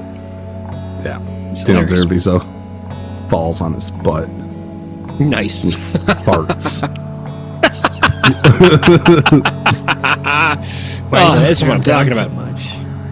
Yeah, slapstick in an audio media. But yes, Lechusa, you have you have found like one of the businesses that you know Lord Scurlock owns, and that the people there might have some information. What you didn't know is that while you were asking about Albatross, by his real name, mind you, but you were talking a bit about maybe when hushed tones, someone overheard you. One of the citizenry came and informed Daniel Deravizo, and I believe Marv would enter the scene as you are maybe distracted talking to this man who's not being super forthright. Also doesn't necessarily know what Albatross's real name is. And Marv. Seeing this burly man, he's actually going to approach him. Hi, I'm sorry to bother you. I'm looking for somebody named Is that how he looks? Yeah, don't worry about the giant robotic T-Rex behind him. I tried to get rid of that thing, but it won't go away, so... Is he currently shirtless right now? Always. Oh, God. Every time I try to put on a shirt, it just kind of breaks. I'm looking for somebody who goes by the name of Donatio. What? And then he gives a physical description of Albatross, but like the way he's describing him, he would seem maybe a little younger than you would actually think Albatross actually looks like, but for the most part describes him to a T. And once he finishes with the description, he's my brother, and I need to find him. Where do you want him?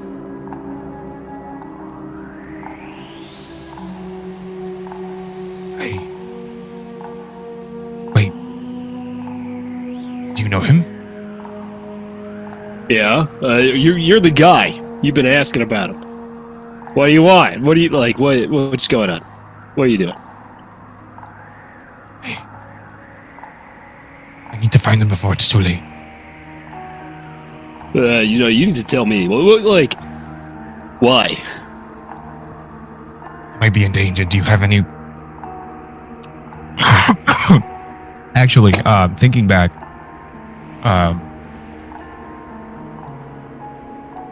he would get flashes of some of the people, some of his cohorts, and get. I feel like he would recognize Marv after some time. Wait, you're one of the soul seekers. You're one of the soul seekers, correct? You're their muscle.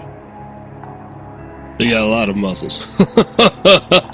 That you do, my friend. That you do. No, what do you want? Why are you looking for him? I'm supposed to find out what you're doing. That's why they sent me. I mean, that's why they sent me.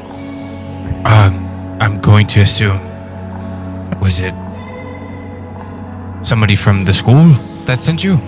No, you tell me. Look, here's the deal. We're gonna ask you a question. You're gonna tell me the answer. Yes. So, you're investigating to try to make sure that the soul seekers are safe. I assume that's going to be the case. here's the deal. You're gonna tell me why you're looking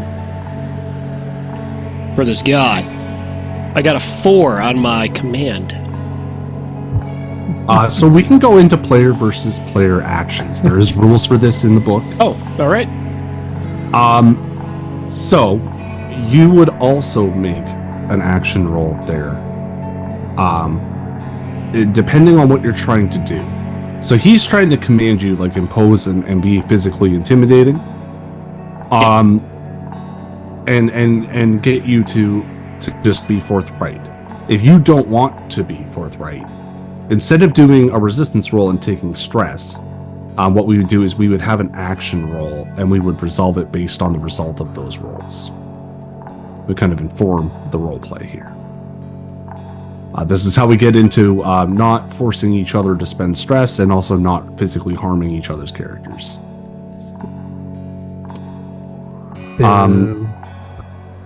So if you wish to not be forthright, perhaps swindle Marv or find a new tact, something like that. Basically, if you don't succeed on this roll, like if you get less than a partial success on this next roll, you will have to do. Your character will feel afraid of Marv enough so that he would reveal at least some information. If you do better, you will manage to swindle it so that Marv will present you the information.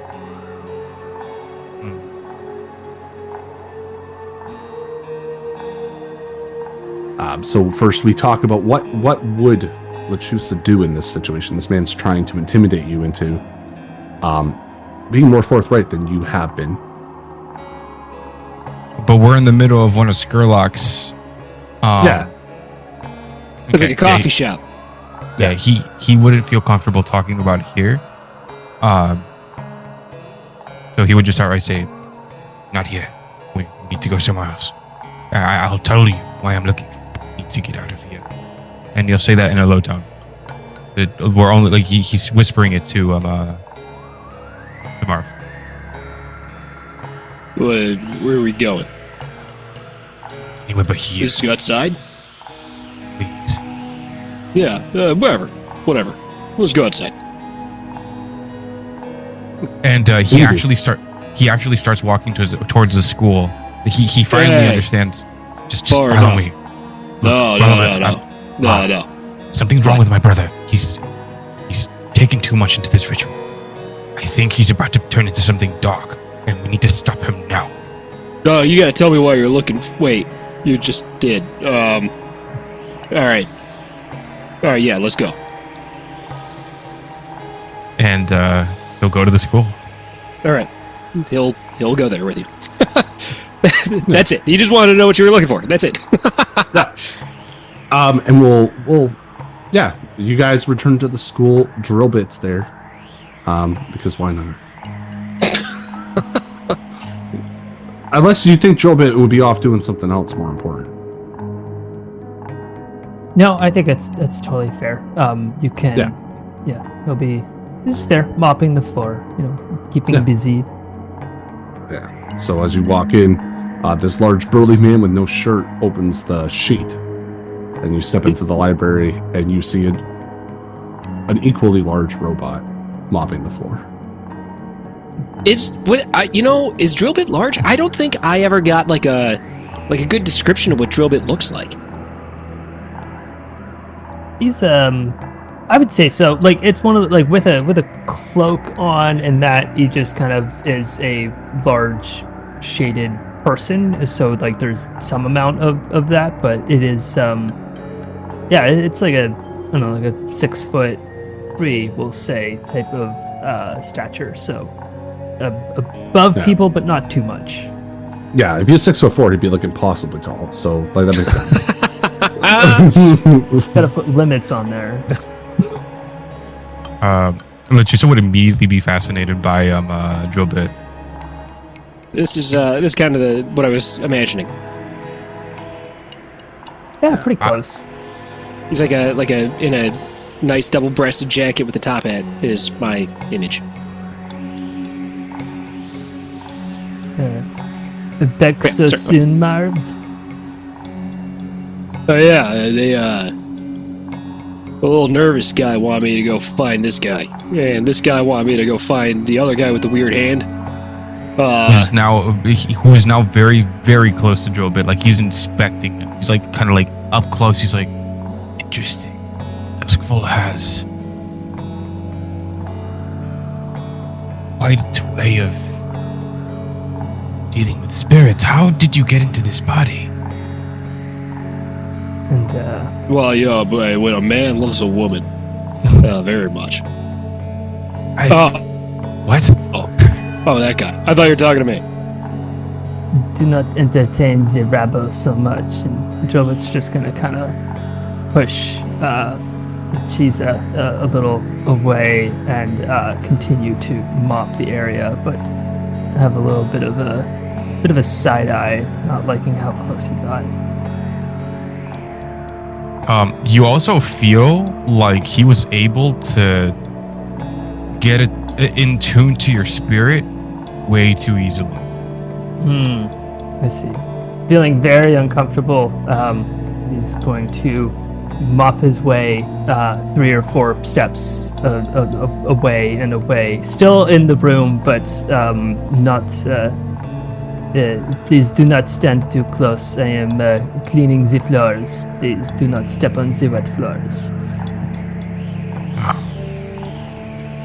Hey, have you seen the guy with the arm? He's trying to find him.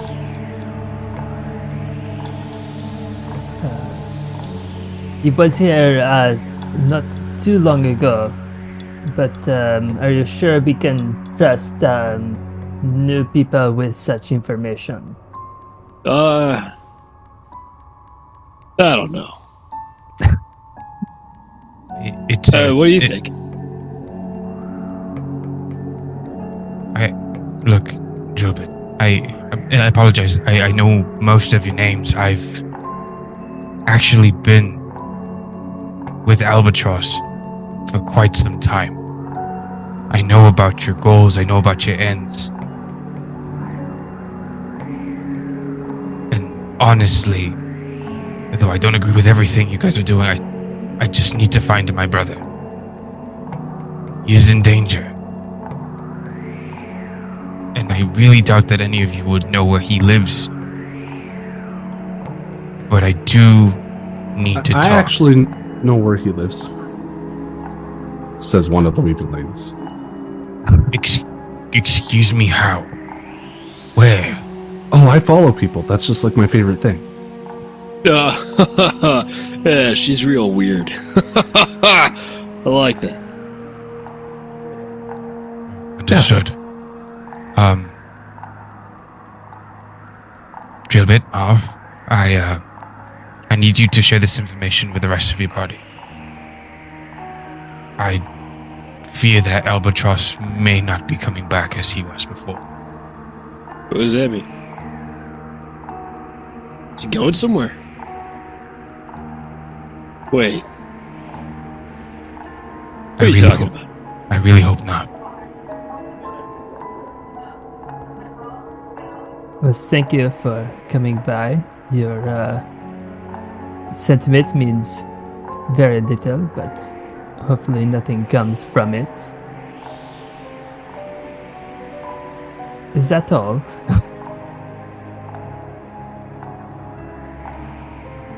For now. Doug, if you need to... He's in trouble. I got away with trouble. Maybe I come with you.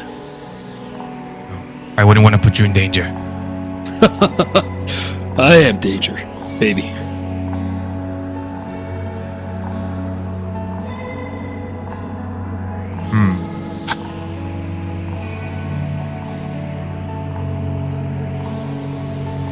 Yeah, no, he would try to, If you're gonna try to sneak away from him, you're gonna succeed. yeah. It's a matter of like, hey Marv, look over there, and then you're gone. You don't even have to roll it. You just say it, yeah. I have no anything in insight at all. At all. Sure, Mav, you're more than glad. I'd be more than glad for you to help. I just need you to go get me some things from over there. If you could just go to that part of the library, I just need this book. And then he writes something down and gives a note to him. And as he's looking at the note, he walks away. Yeah, let me. I gotta. What is it? Oh fuck, he's gone. And damn it. Outside, as you walk away, like kind of almost out of nowhere, that same girl who mentioned that she knows where Albatross lives kind of comes from like the other direction, like she somehow left before you, knowing you would eventually be there. And she just shows up and she's like, yeah, sorry, what's your name? And she opens up this book, and inside she's written down like the home addresses and the comings and goings of every single member of the Soul Seekers, including Daniel Deraviso. What? Yeah. What? What? Why? Get accounting. No, I don't like And this. she's just, she's just like, sorry, what's your name? My name is Lechusa. Okay, very nice. And that's CHUSA. USA. I'm He likes the United States. I hear this. Check. But yes, you see as she kind of flips through this book, she has like a very intricate itinerary of every single person who's come and gone from the library. And then she also has a bunch of other random people that she's been following. If you listen to her talk long enough, she's just like, yes, it's just the thrill of the hunt. I just love watching people. It's like a bird watcher, but for people. You're an interesting one.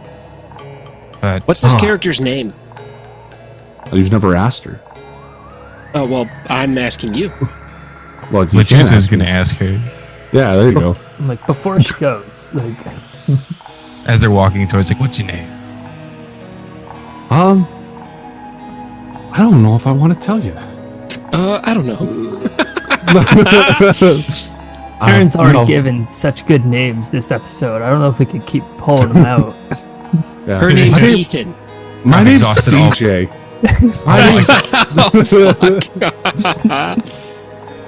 Oh, God, this is making it more confusing. Yeah, my name is Catherine Zeta-Jones. Catherine Zeta-Jones. But most people call me CJ. Yes, third ex-wife. Listen, she's a plot device, Adam. What do you want from me? Generated character art for her. Okay. She's important to me now. Catherine So Zeta-Jones. I'm invested. Listen. But yeah, there you go. That's Catherine Zeta-Jones right there. I'll save that. That's what she looks like now. But yes, yeah, Catherine Zeta-Jones takes you to Albatross's house. She, as far as you can tell, isn't watching you when you go inside. He, as he's about to enter, he'll just state, I know you like to watch, but I don't think you should. I know. I think you shouldn't be here for when everything starts to turn. No, your brother's very violent. I wouldn't want to go into his house. I know. Yeah. One thing. These people, they're not so bad. Nobody here is good, but certainly there are worse people to throw your lot in with if you are looking for a place to be when all is said and done. I'm assuming you're going to kill your brother. Do you need a weapon? What? No, I'm not going. I don't need a weapon. Just in case. And she pulls out like a dagger and she puts it in your hand. Just in case. You never know. He toys with it in his hands, kind of just twirling it around. I don't think I'll need this, but I appreciate you. Thank you. Yes. I, Catherine Zeta-Jones, appreciate you. God damn it. Yeah. Just call me CJ though. Okay, thank you, CJ. And and she leaves. Never to be heard from again. No, but yeah. Yeah, and so then we kind of cut back to that. All of that to say, is there any mechanical downtime thing that Lechusa wants to do? Oh yeah, I forgot we were doing that. Yeah. No, I mean, that's part of the game. Free play is a big Yeah. part of the game. Yeah.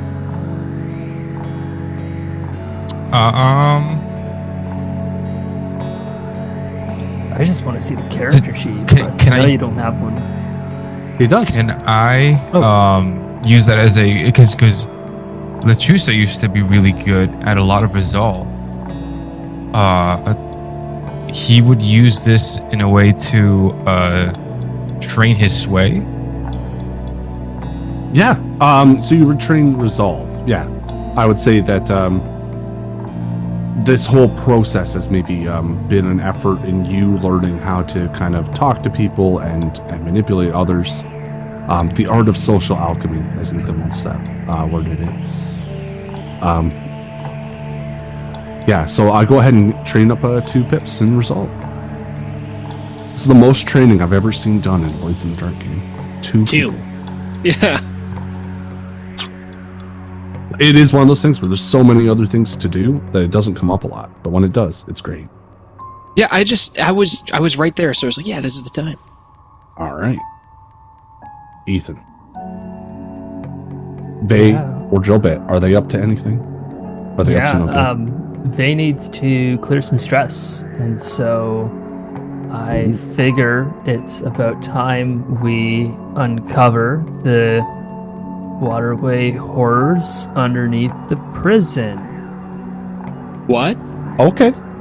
I didn't know that was a thing, but it can be. Though also there is a chapel there if you would like to investigate the chapel.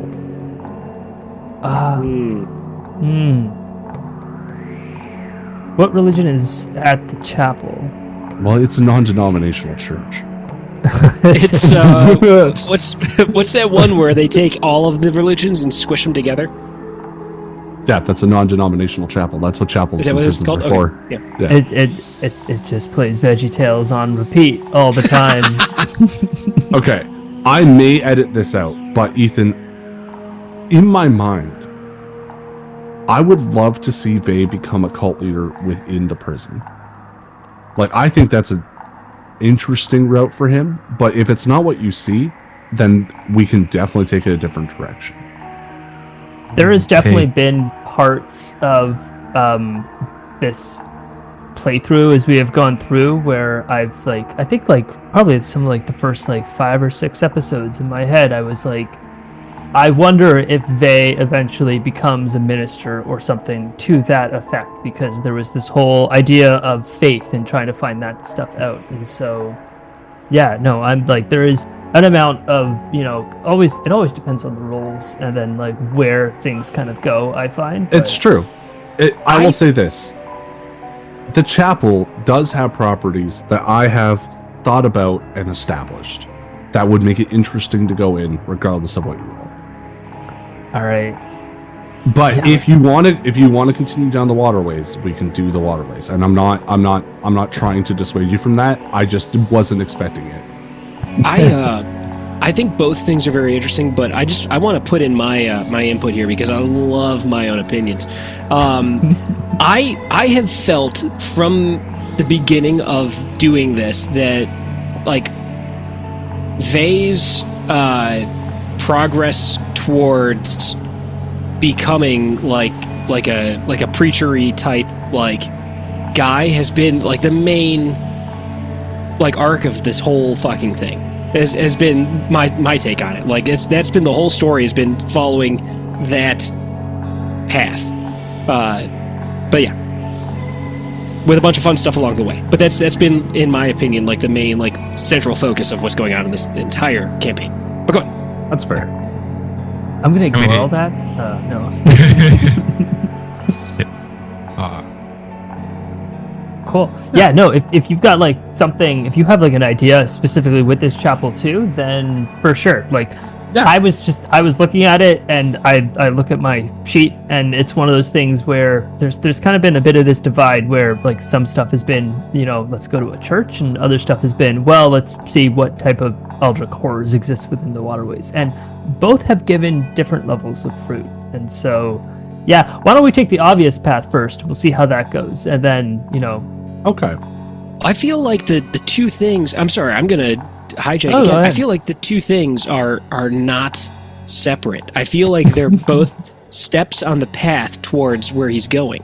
I think basically getting the sampler of all these different faiths and being I like this, I don't like that. But this is something that is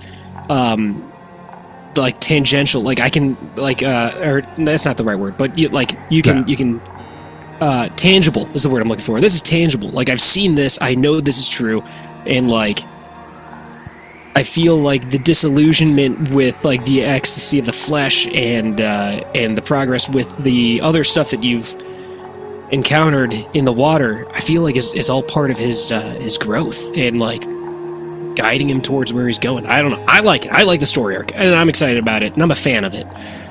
I will have my own fan theories about it and write fan fiction. You and Chuck in the comments, like, it's got to be this. Yes, exactly, correct. Yeah. All right, Bay. Why don't you go ahead and make that roll? I already counted. You have 7 stress, so you can not overindulge, which is the good news. Indulge vice. 2. 7 stress. And you clear 5. So it goes pretty well for you. So yeah, you get some yard time. You see some people over by the chapel. They seem to be defacing it. Just again, nondescript prisoners with no faces. Just the same ones. The ones that won't read. They're trying to write words, but they're doing such a poor job of it. Okay, he's gonna pull out another book. You chase them off from the thing, and as you look, you see that the chapel door is slightly ajar. Which is crazy, because a second ago it was a door. I knew it! But you open up on the inside, and you see that the inside has not been defaced. And in fact, it looks pristine, as if someone has been cleaning it. Though in your time in the prison, both before and during this particular bout, you've never really seen people besides the Path of Echoes come and go. There doesn't seem to be anyone inside. You step inside, presumably. Absolutely. Yeah, you go inside. What you see is pretty, we'll say humble, is a polite way to word it. There's not a lot going on in here other than that there seems to be several pedestals with like different holy texts on them. So you see one that's for the Church of the Ecstasy of the Flesh. You see one for the Forgotten Gods. You see one for the Church of the Weeping Ladies. You also see a couple of other ones that are more worn, maybe a bit older. But as you kind of maybe leaf through these books, just to see like the condition that they're in, you find that you pick up the last book, one that has like a worn cover that you can't quite read, and as you open it up, the pages are blank. You have a moment where you maybe go to turn to look outside, and again, it's very dark, so like you are in here, it is nighttime, regardless of what time you actually stepped in here. It doesn't have like the stained glass, but it's just this dark, shrouded room. Yeah. When you stepped in, maybe you lit like a lantern or something like that, like or turned on like an electric lamp, so there's some illumination in here. But as you start to leaf through this blank book, the pages feel good in your hands, like something you want to hold. Like this book is maybe for you. And this one, it goes in the not throw book side of things. On one side, I don't know. You can do what I'm throwing. Yeah, no, you can do whatever you want with the books, but the book, like, you seem particularly drawn to it. Again, you can resist any consequence in the game, but you seem to want to hold on to this book. No, that's fair. And I mean, as far as like this, so I said that mostly to freak you out. I know you're like whenever you're like you can resist anything, and it's like It doesn't sound necessarily dangerous, and to be honest, Well, now it does. Yeah, well, now it does. Like it's like the roll for perception. You don't perceive anything. You're like, oh, great, that feels good. But no, I mean, I think as far as like this whole scene and how these things like I can definitely see the whole moment of tranquility, that whole thing, and just kind of like walking down the aisle. We're not done. Okay. As you turn into the dark room, you know that this was like plain stone walls, basically unadorned in any particular fashion beyond, it seems to be relatively well built. But as you look to the door that you've left open, you do look outside and you see like a bright light. Almost blinding. Beautiful. What do you do? I mean, I think at this point, Vey would make his way towards the blinding light. Okay. You step through the threshold into the light as it envelops you. You feel that familiar and comforting warmth. You see the other people in prison are standing still. The ones in the yard that you chased away with the book are in the process of whining at each other, but they're just frozen in time with their hands flailing. Or, well, they're not flailing. They were mid-flail. You just have this moment where like you feel like this is a place of power. And as your hand runs over the book, over the pages of the book, your thumb crosses it, you just see like the words like kind of spill out of you like blood. Your thoughts, what you've seen so far. It just feels natural. And again, it doesn't hurt, but you are bleeding onto these pages.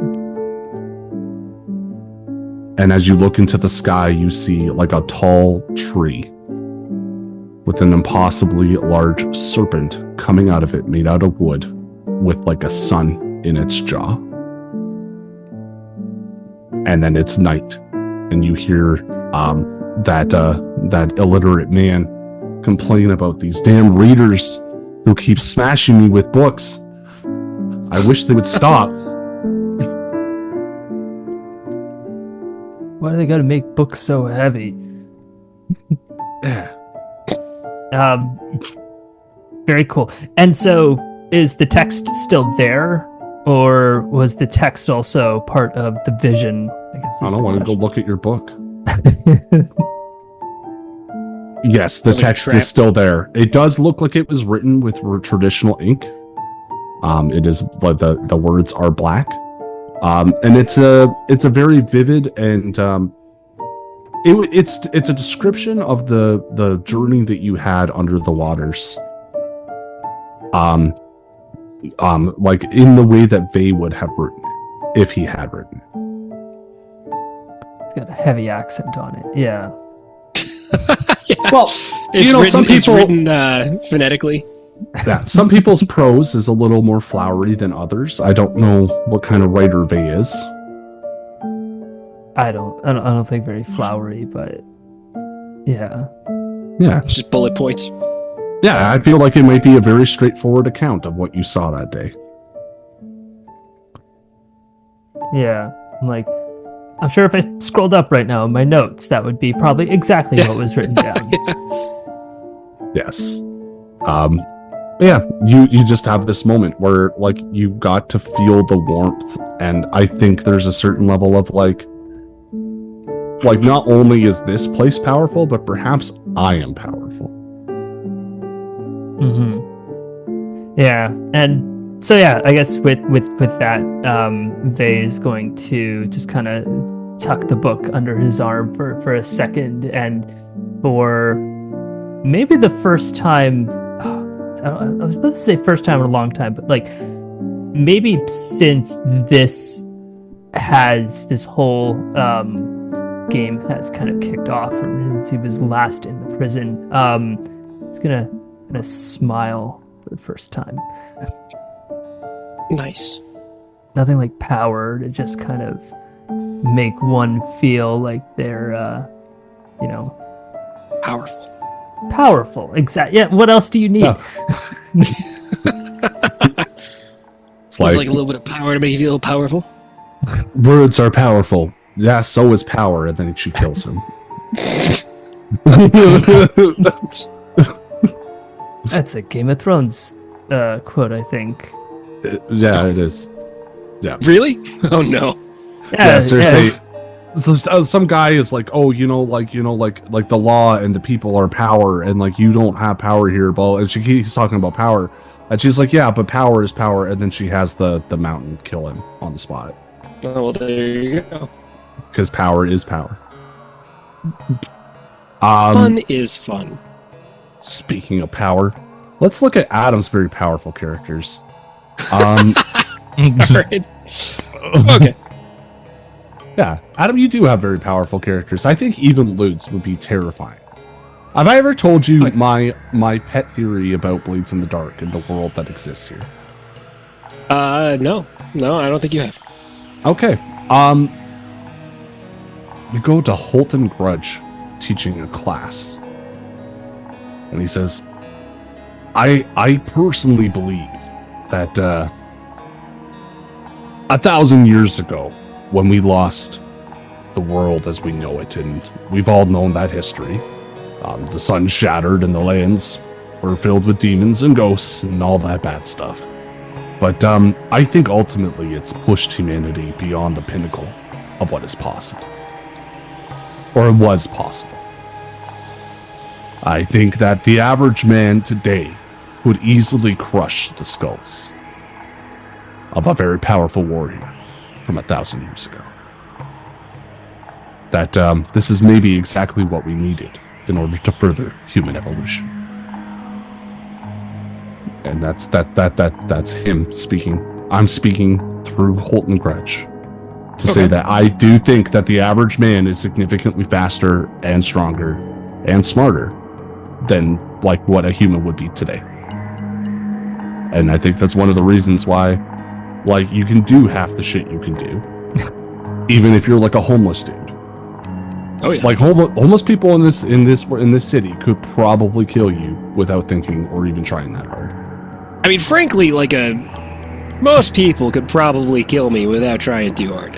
People are real easy to kill.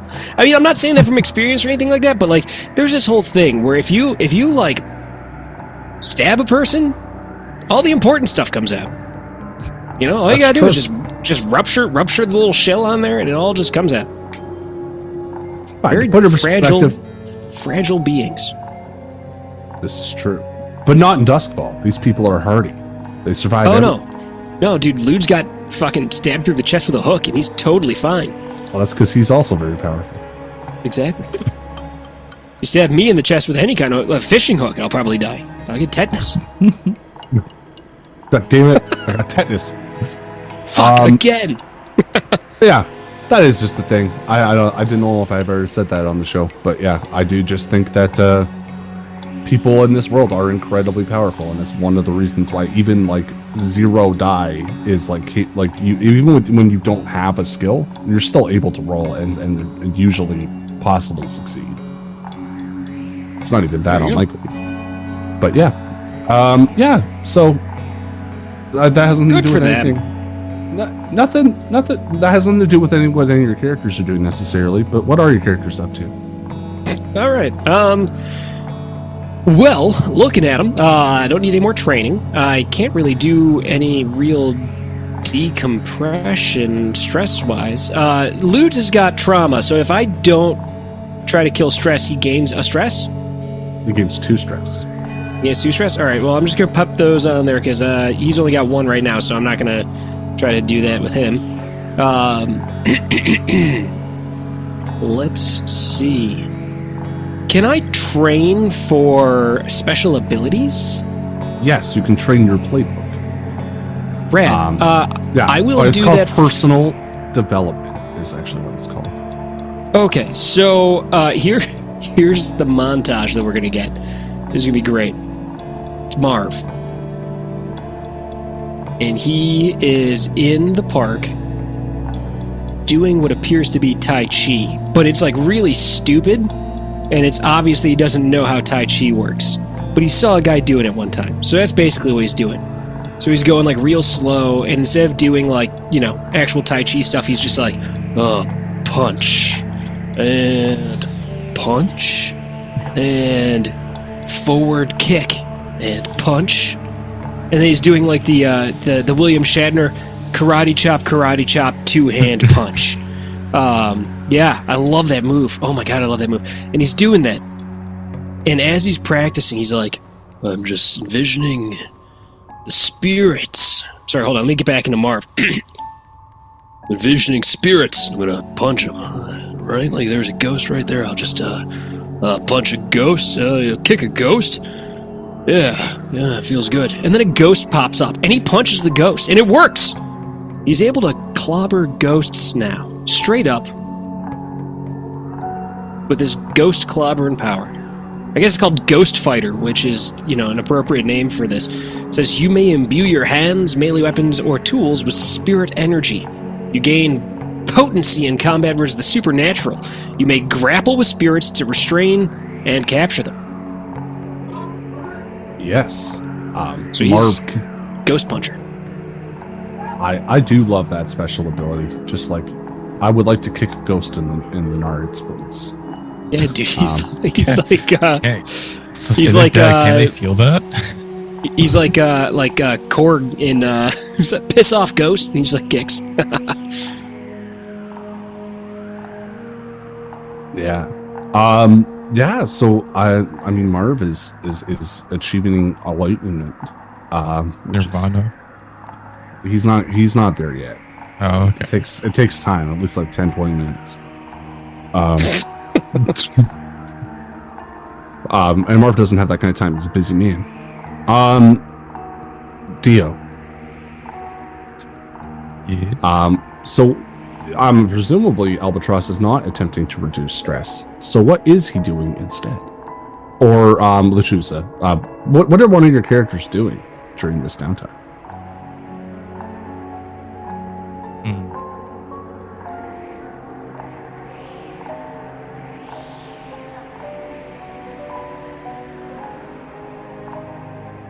During this downtime,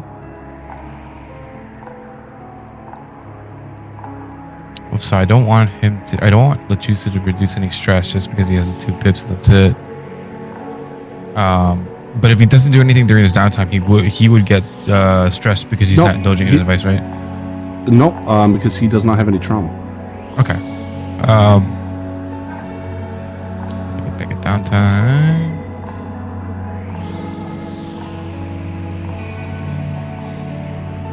Yeah, things you can do during downtime.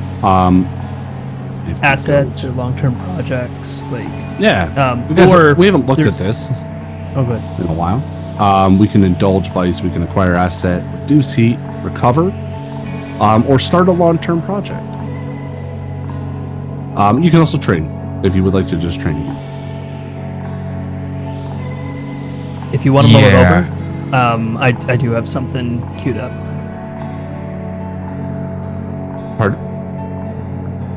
Oh, just like if Dio wants like a few minutes to think about what type of thing. I've got because now would be a good time for Lechusa to start a long-term project if he has a larger goal. Also, like I'll just say, you have the ritual special ability. If he feels like there's a ritual that he may want to do.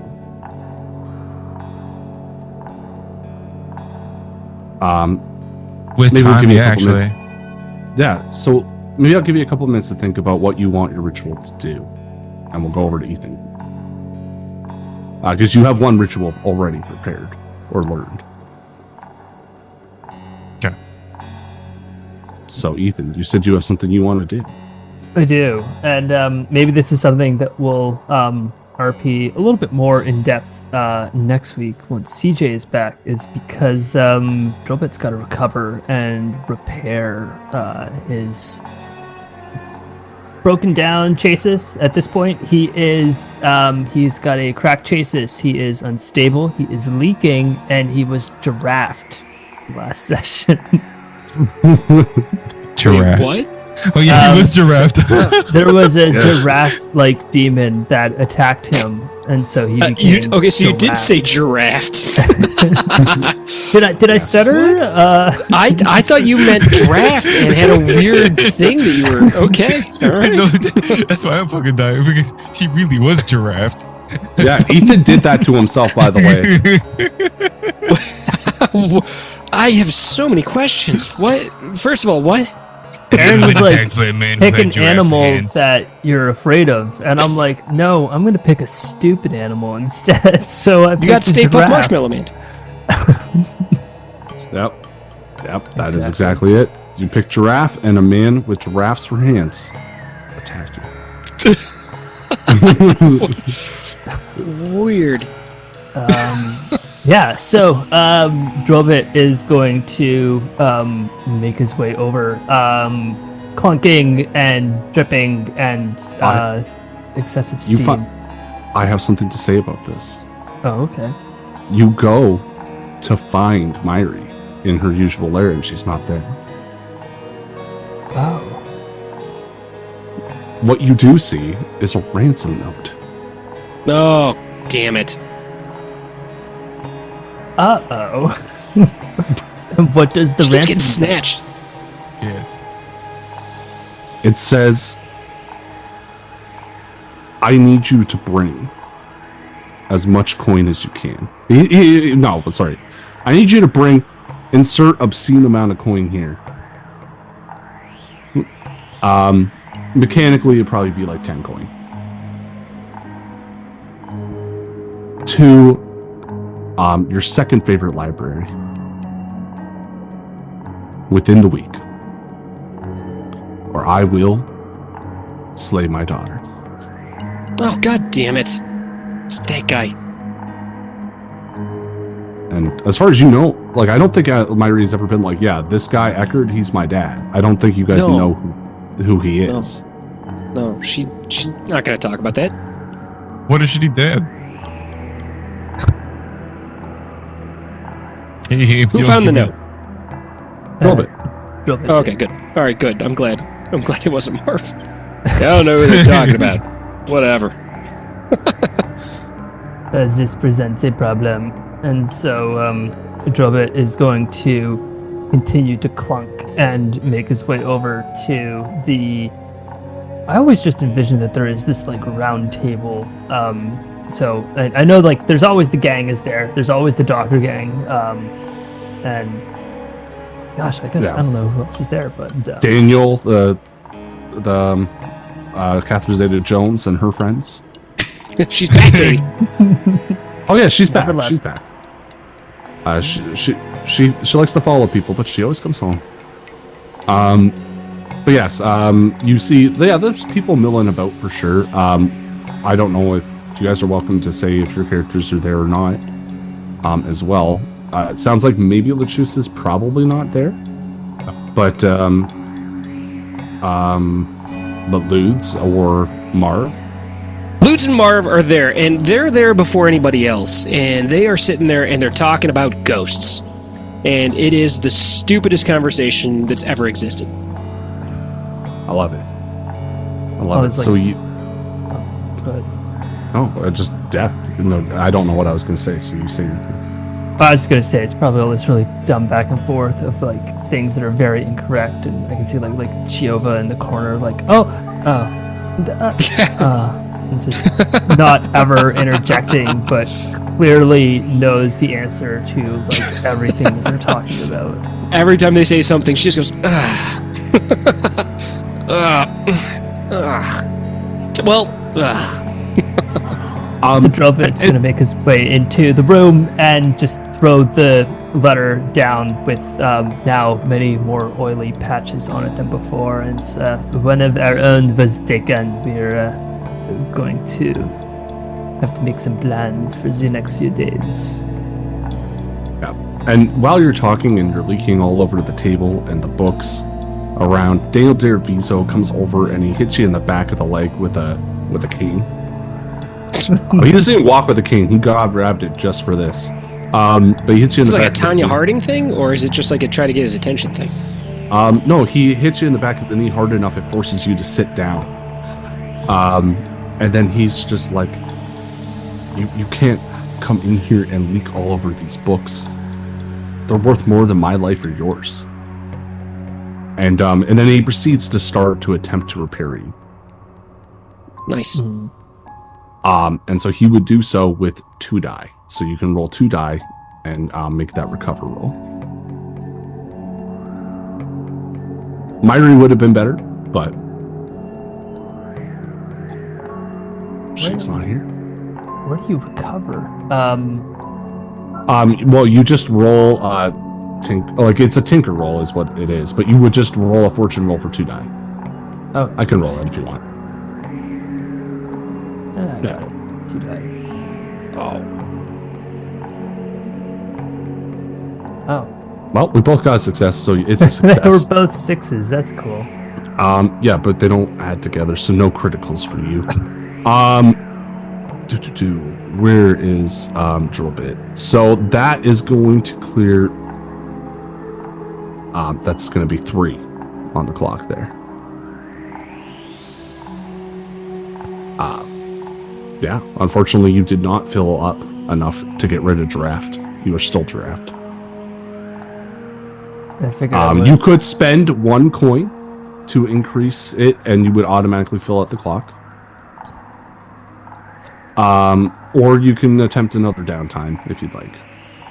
I think I'll throw 1 coin on it. I know we have a whole bunch of coin from the last payoff that is just kind of sitting around right now. Yes. Okay. I'll pull that off of your sheet. So I did put 4 coin into your vault or into your vault coin situation, and I'll take 1 out. All right, and with that one, especially because it's Danny doing that, we're going to get rid of leaking, and so we'll keep Giraffe on for now. Well, so the way that works is all of your harms move down 1 level. So you're not Giraffe. Yeah, so you're not Giraffe or leaking. He does manage to repair that, and he manages to reduce the severity of the other 2 to a level 1 harm.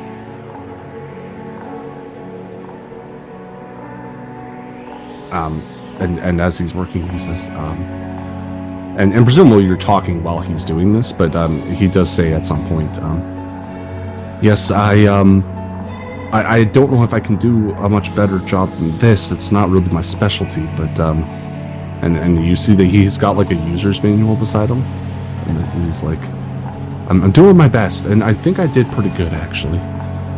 It's like clearly a toaster manual, and he's just kind of looking at it sideways. It's like, it sort of lines up. Yeah. I don't know how to repair your chassis. I don't even know what it's made of. You're probably best to find a more suitable Sparkcraft technician. I was very much hoping to do the job in-house, but we are short on hands. Yes. But yes, you do have this ransom note. So as Daniel Derviso is repairing this robot man, who's leaking all over the library like a rude man,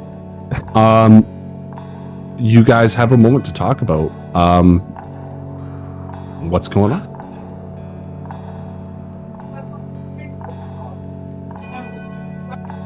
What's this letter? What we got? What we got here? What's the deal with this letter? Hey, you said there's somebody's got something? What? Yes, the Mary is gone, and we need to bring a lot of coin. It is too much. It's a lot of coin. A ghost getter again? I can punch ghosts. Yeah. We need to talk about that. I know you can punch ghosts. I can tell a ghost to do things. I can tell them to do things too.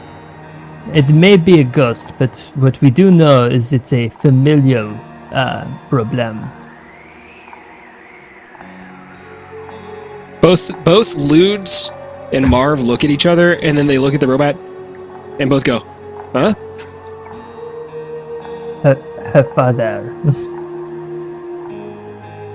Oh, yeah, I knew that. Yeah. Okay.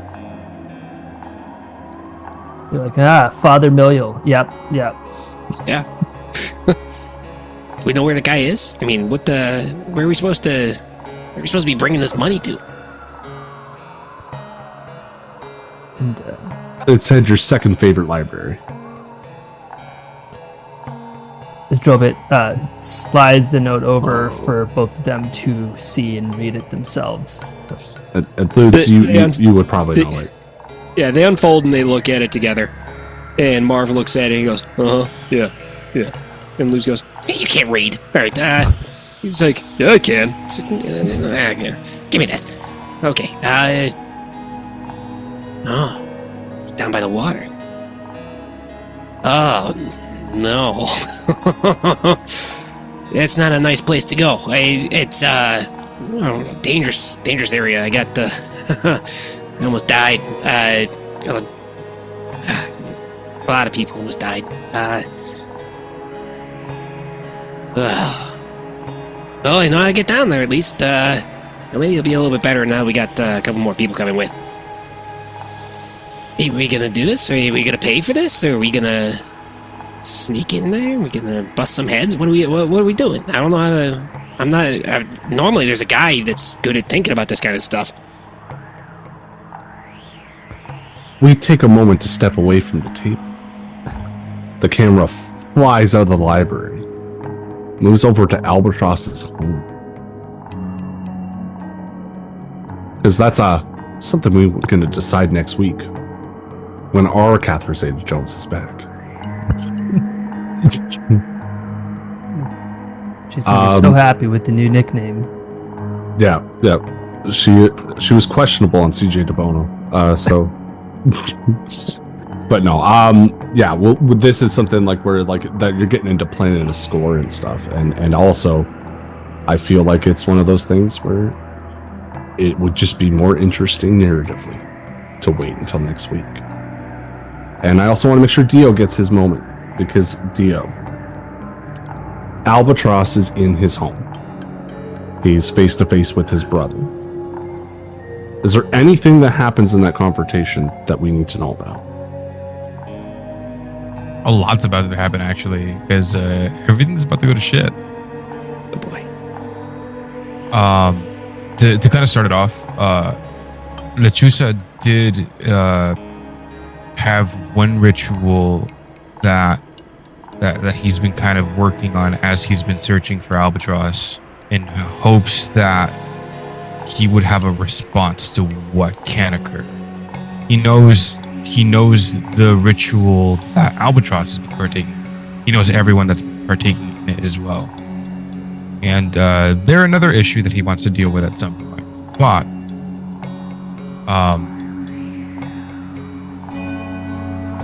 he did have enough time to be in Albatross's home for quite some time to start basically prepping in response. But going back to what's going on now, Albatross's affliction starts to worsen. The stress of seeing his brother has pushed him off, past the edge, and now he's starting to become something else. He's staring at his brother. This was supposed to be his moment of peace, his moment of respite.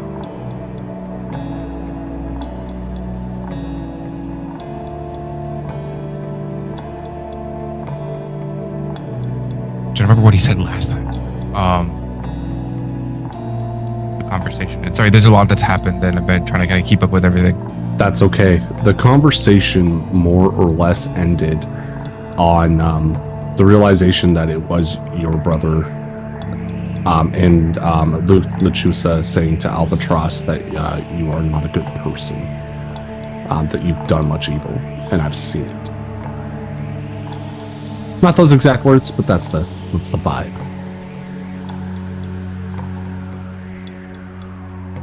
Albatross, almost feeling betrayed, will look at his brother with disdain. How long have you been with me? How long? If your concern was that I could have helped you with anything to bring the downfall of the Empire, I do not know. Or anything that could bring the downfall of the Empire. I have not been here for too long.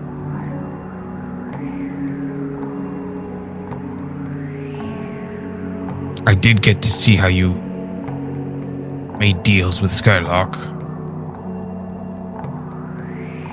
Actually, thinking about the timeline, when did he kill the demon before or after?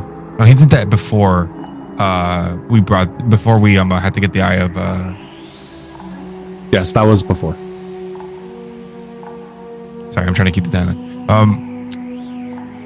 Brother, this path is not the answer. And I'm not... I'm sorry. It's hard to roleplay two characters at once.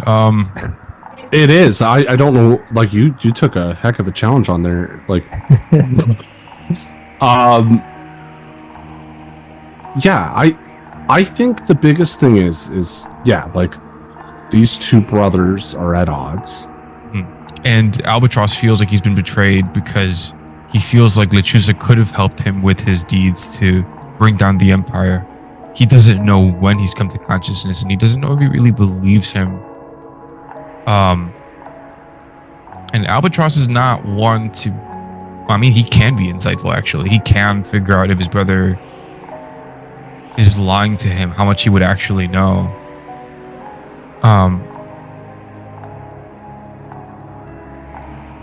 But I don't think it matters anymore. As you're having this conversation, you see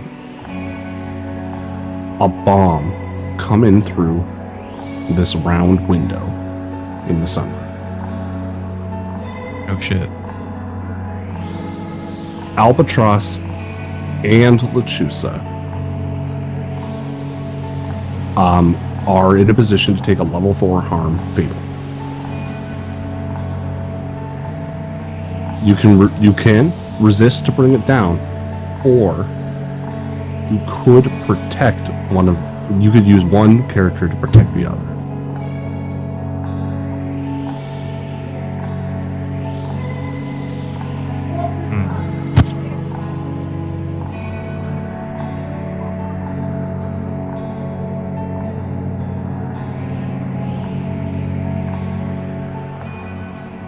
How would I want to do this? So, What are you thinking? Walk us through it. Albatross would want to respond in a way where it is, immediate grab bomb, try to toss it out. Lechuza would try to immediately trigger his ritual to try to respond to it. Okay. So, narratively, I think that it would be most interesting if you used Albatross's stats to try and resist the consequences of this. Yeah. And what that's going to do is Albatross is going to act before Lechuza, basically. It's going to succeed. It's a matter of how much stress you take.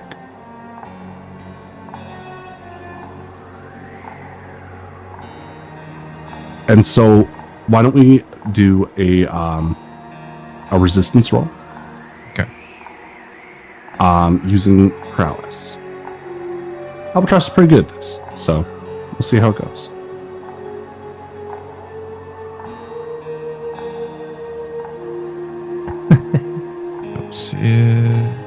Jesus fucking Christ. Oh You yeah! clear one- Really good at this. You clear one stress. Almost effortlessly, you toss it back into the street. Glancing out the window as you do, you see that this is not the leader that you've been speaking to, but one of the other members of your little circle ritual.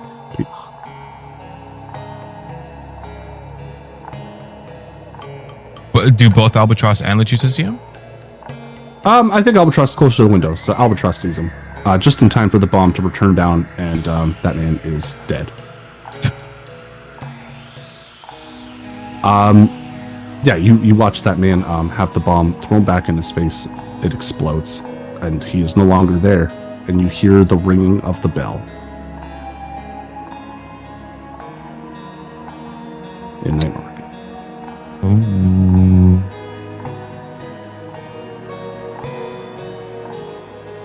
So wait, with that he clears his stress. Okay, Christ, that brings him back a little bit.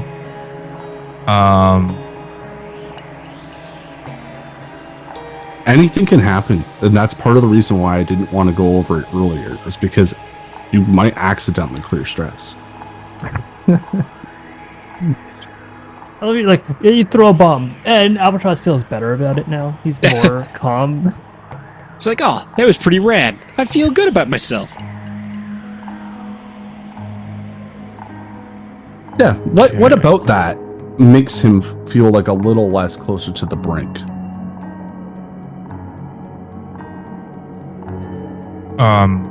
He would, in that moment, just instinctively remembering all those times with his brother, just instinctively try to protect both him and his brother to make sure that they're both safe. There's a threat, and I guess the brotherly instinct took over. Something to help him not go into, or not fall into this trap that he's... Sorry, I'm getting really tired, so I'm getting really bad at words. That's okay. But that instinct and that more human side of Albatross does come out for just a moment. Yeah. Clearing that one point of stress, meaning that you actually will not become traumatized at the end of this. But the bell is ringing, and you know that you can't stay here until after the wardens have done their investigation. Albatross, we have to go. I've already collected my things.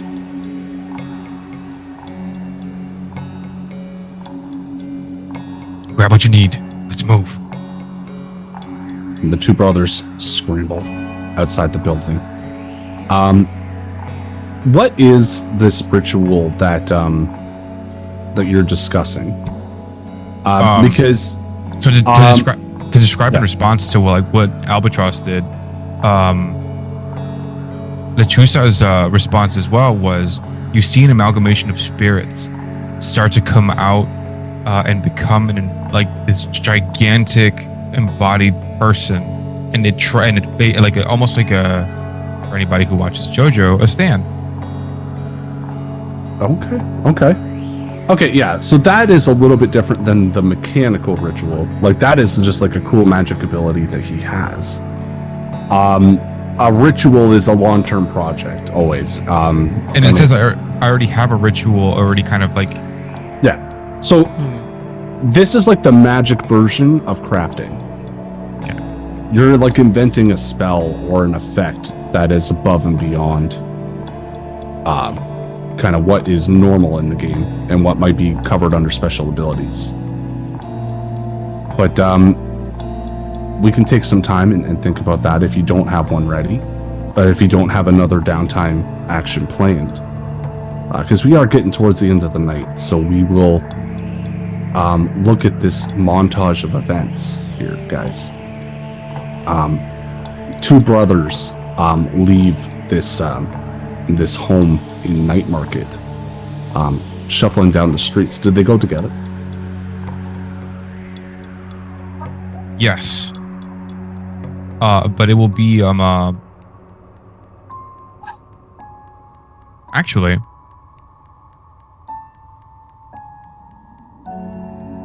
You said I could create my own spells with ritual, correct? Yes, but it will take some time for sure. But you could have done this at any point in time. So like depending on what you're trying to ask for, I'm going to set like a difficulty for crafting it.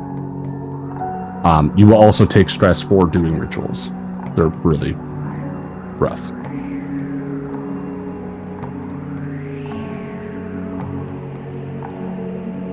I mean, they'll both try to prowl their way out.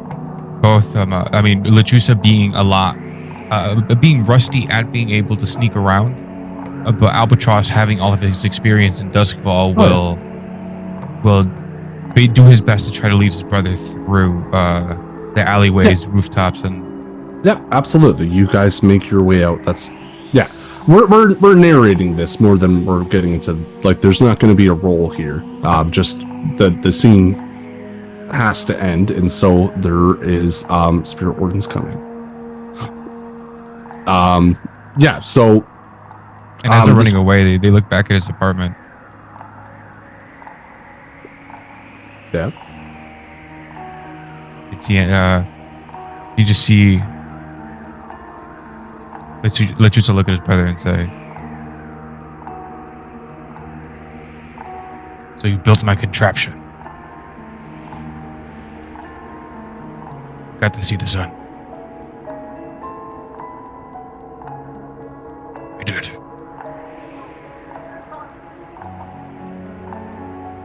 It's warmer than you noticed, see. Bring it back.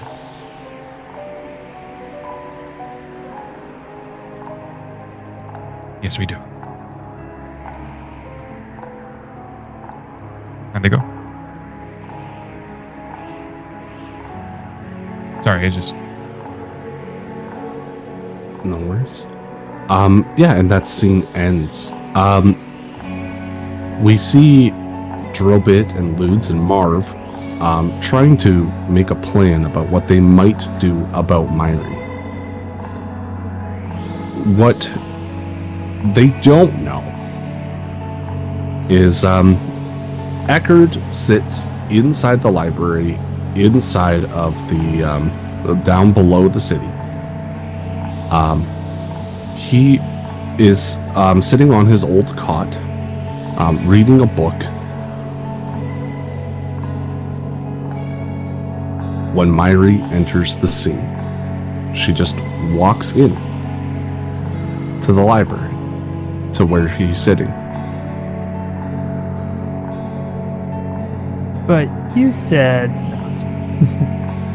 And we will pause there until next week, ladies and gentlemen.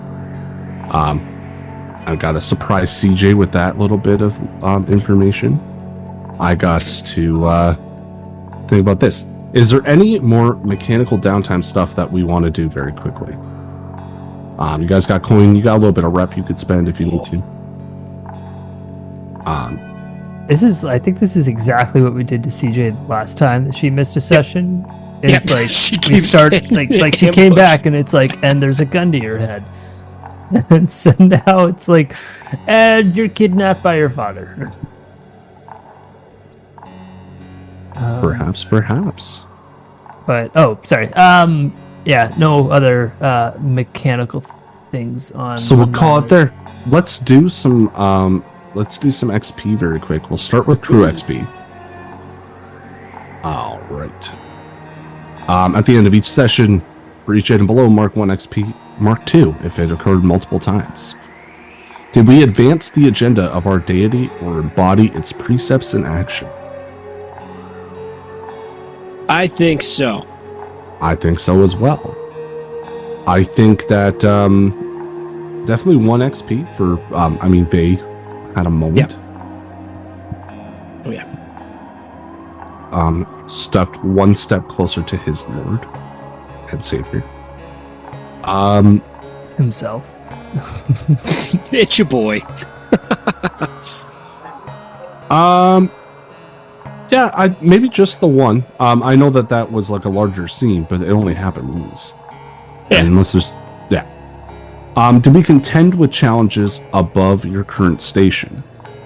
I'm going to say yes. I believe that Ludes had an interaction with Mongoose of the Spirit Wardens. I believe that I'll actually give you 2 XP for that.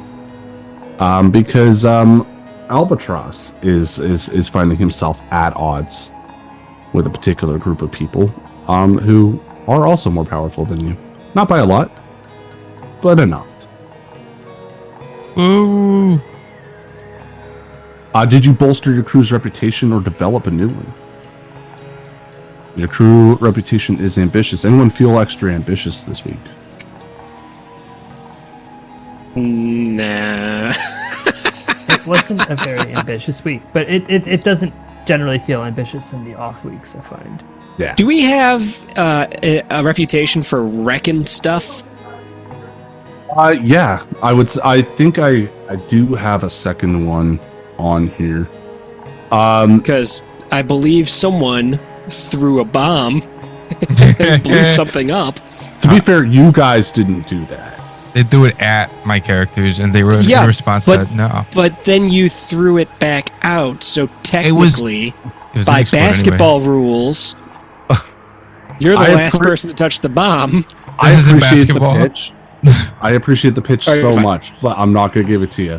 But express your goals, drives, inner conflicts, or essential nature of the crew. I'm going to give you guys 2 XP for that. Oh yeah, nice. Going to roll you over. You have filled up your crew XP. Every single character, take 4 stash. Ooh.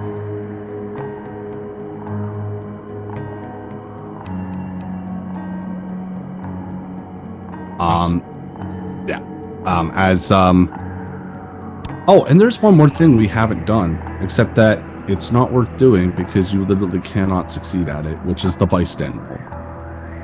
Oh, yeah, we have so much heat. Yeah. So hot. So hot right now. It's so fucking hot. But yeah, so you guys will gain some stash. I'm just gonna throw it on my sheet because I'm gonna forget otherwise, and she might forget. Don't forget about Shiova. Oh, yeah, Shiova, technically she's a ghost, but she can have money too. Can ghosts own property?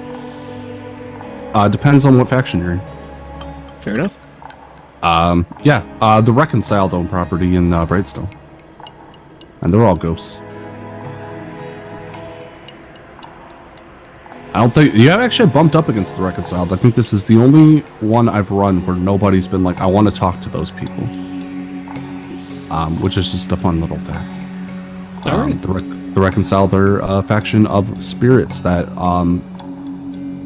just are like kind of like ex-nobles that haven't gone insane in their death, and they're just like, yeah, we should still vote.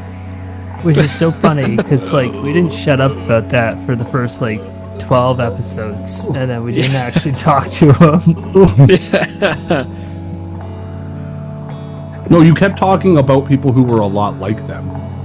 Oh, that's fair. You're just like what if Ghost did this? And I'm like, I mean, there's a faction that does that. Yeah, but not them. What if other people? All right, sorry. Yeah, no worries. But then we'll go to Albatross. Albatross, you've earned some XP, I'm sure. You addressed the challenge of tracking your violence. Absolutely. Did you? Yeah, you did. You killed a guy with the bomb. Yeah. Yep. Yeah, give yourself an XP for that. You expressed your beliefs, drives, heritage, or background. I'm just going to say it for both your characters. Just give you 2. There was a lot of RP going on there. Right. Okay. You struggle with issues from your vice or traumas during the session. I also think that is true. So 1 XP. You did actually technically get revenge as well. So you can give yourself an extra XP.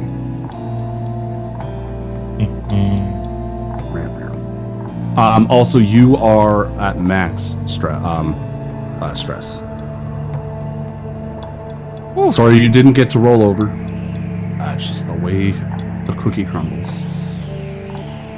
But I don't have that 4th trauma, which, by the way, I've accidentally added ahead of time. I wasn't sure how I was going to go, but... Well, what's really nice is by not going over and having just had the cult gain XP, did you add the stash? because it does pump you up to the next level of stash. I know. Haven't. If only Albatross deserved a happy ending. He doesn't get one. All right. Do you fulfill your functions despite difficulty or danger there, Drillbit? Danger or difficulty? There wasn't a lot of either of those. No. You didn't struggle a lot, and that's okay. It was downtime. You suppress or ignore your former human qualities. I think in some degree, I'll give you 1 XP. I feel like you were really callous towards Lechusa. You're like, I don't care for your information. Woe is you. Your brother's dead. Who gives a shit? His brother's not dead. He just shows up and is like very close. And I'll take some XP for that. We didn't even hear from Jacob this session, so we're going to skip right over him. Lechusa. You addressed a challenge with knowledge or arcane power. I'll give you 1 for your investigation to find your brother. Right. You expressed your beliefs, drives, heritage, or background. Again, I already said you can have 2 for that. You don't have any traumas, and we didn't really get into your vice. So, him going around being really close to Drillbit was his vice. His vice is weird. What is his vice? Because your vice is usually a specific thing. He really is into spirits. Like he look at the amalgamation of the spirits that he has on his chest. And he was fascinated by Drillbit in how he functions, and it's why he said Duskfall is full of many strange things, and this was kind of like just eyeing him because he wanted to see how he functioned. And that is very cool, but no XP because you didn't struggle. Like the Drillbit didn't hurt you. I mean, it was a weird social situation. He hates it was. Love it. So is it like Dan Aykroyd in Ghostbusters? It's like he into spirits like that way, where that ghost gave Dan Aykroyd's character a blowjob. Loey. No. It's more of he's really good at being able to communicate with spirits and attune himself with them, almost with. It's not a vice. That's just. But the thing is, he also manipulates spirits and twists and pushes the limitations, and it's why he's fascinated with Drillbit, because that should not exist under normal circumstances. I hear that. You'll have plenty of opportunity to get fucked over by your vice in the future, but I don't think that happened this session. So we'll leave it at, I think, the 3 that you have there. And we'll go over to Ludwig. Ludwig, did you address a challenge with stealth or evasion? He evaded answering those questions. I'll give it to you. Nice. I did want to ask as well. Sorry to interrupt. Because of Vengeful, it says if your crew helped you get payback, also mark crew XP. I don't think the crew helped you, but I think you get an XP for doing vengeance, don't you? Because I did give you that one. You did. Oh, never mind that. I was trying to get the extra crew. Albatross. Yeah, I know. But you guys did just level up your crew thing as well, so you guys will also have to think about another special ability or some more crew upgrades in the upcoming weeks. Yeah. But you expressed your beliefs, drives, heritage, or background there, Ludwig. Yes. Yeah. Oh yeah. So I mean, like the heritage, I rolled for nipples, and the background, he was dealing with Mandy. Yeah. Give yourself 2. I feel like your beliefs, to some degree, it's an interesting character moment where Lutz is a little bit outside the loop. I don't know if that's a belief, but I'm going to count it. I'd say a drive. Yeah. Yeah. It's almost like ignorance is bliss. Like, I think he's actively trying not to know things. Like, to a certain degree. Yeah. You struggled with issues from your vice or traumas this session. I'll give you 1 XP. You didn't indulge your vice, which increased your stress. Yeah. Also, the recklessness of stalking her and getting caught. Maybe. Mm-hmm. Yeah. I'll give you 2 for that. Oh, successful fishing expedition. Yes.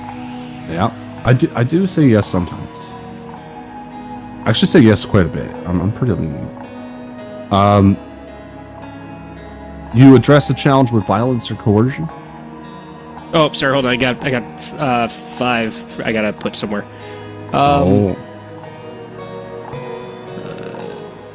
Sorry, yeah. So this is for Marv. Yeah.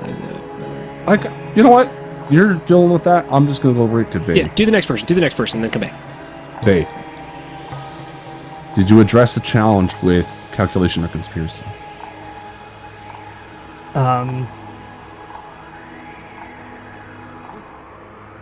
You hit a lot of people with books. Is that calculation? Well, you hit him with calculus. Was it a math book? Yeah, no. No. I think that being willing to take people under the wing has helped the crew. And so I'll actually give you 2 XP for that. That is a form of conspiracy. Okay, yeah, no, that's fair. Yeah.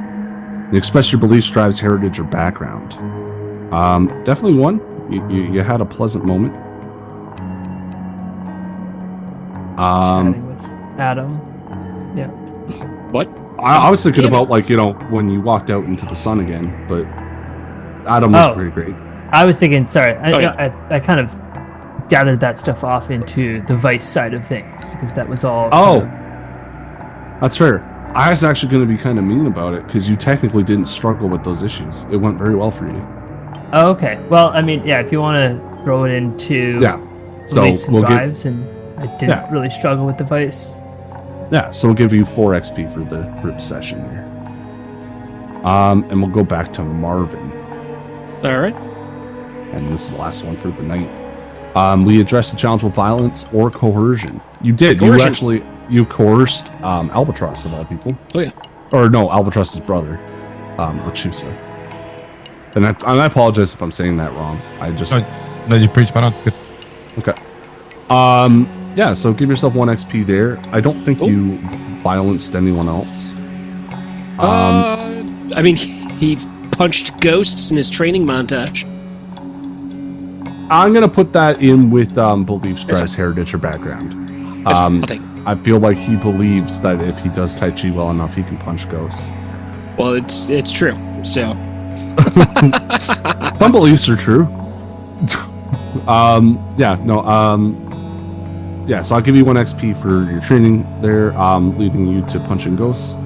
And then just 1, because I like Marv. I don't know what it is about his drives or his heritage or his background that makes him the way he is. But it's there. It's very present. So 2 XP there. So that's a 3 total for Marv. I don't think you struggled with issues from your vice. I don't think you have any traumas. Oddly enough, Marvin doesn't have a single trauma. I feel like he's maybe too dumb to know that he should be traumatized. No, not at all. He's totally fine with it. Yeah. But yeah, ladies and gentlemen, that is the end of our session there. We just went through some XP. If you haven't already, check out the Patreon, check out the Discord, join us over on Facebook, do all the commenting and the reviewing and all that fun stuff. It's an exciting time over at Dragon's Greed. We're coming close enough to the end of this particular story, but we have a lot more in the pipeline. I believe Adam is going to be running a couple games in the future this fall. Oh yeah. And I mean, Chris is obviously always running stuff. I think I'm actually going to be guesting on the Alien show in the upcoming weeks, which is fun. And yeah, we just have a lot. Well, we have a lot coming down. I'll let Chris be the one to reveal it when he feels like he's ready to talk about it. But definitely keep an eye out on our social media because we have some exciting stuff coming forward. Oh yeah. Yes. And with that being said, it's time for you to go to bed. Even if you're listening to this in the morning, go to sleep. If you're driving your car, don't worry about it. It's fine. You have yourself a good night and $2.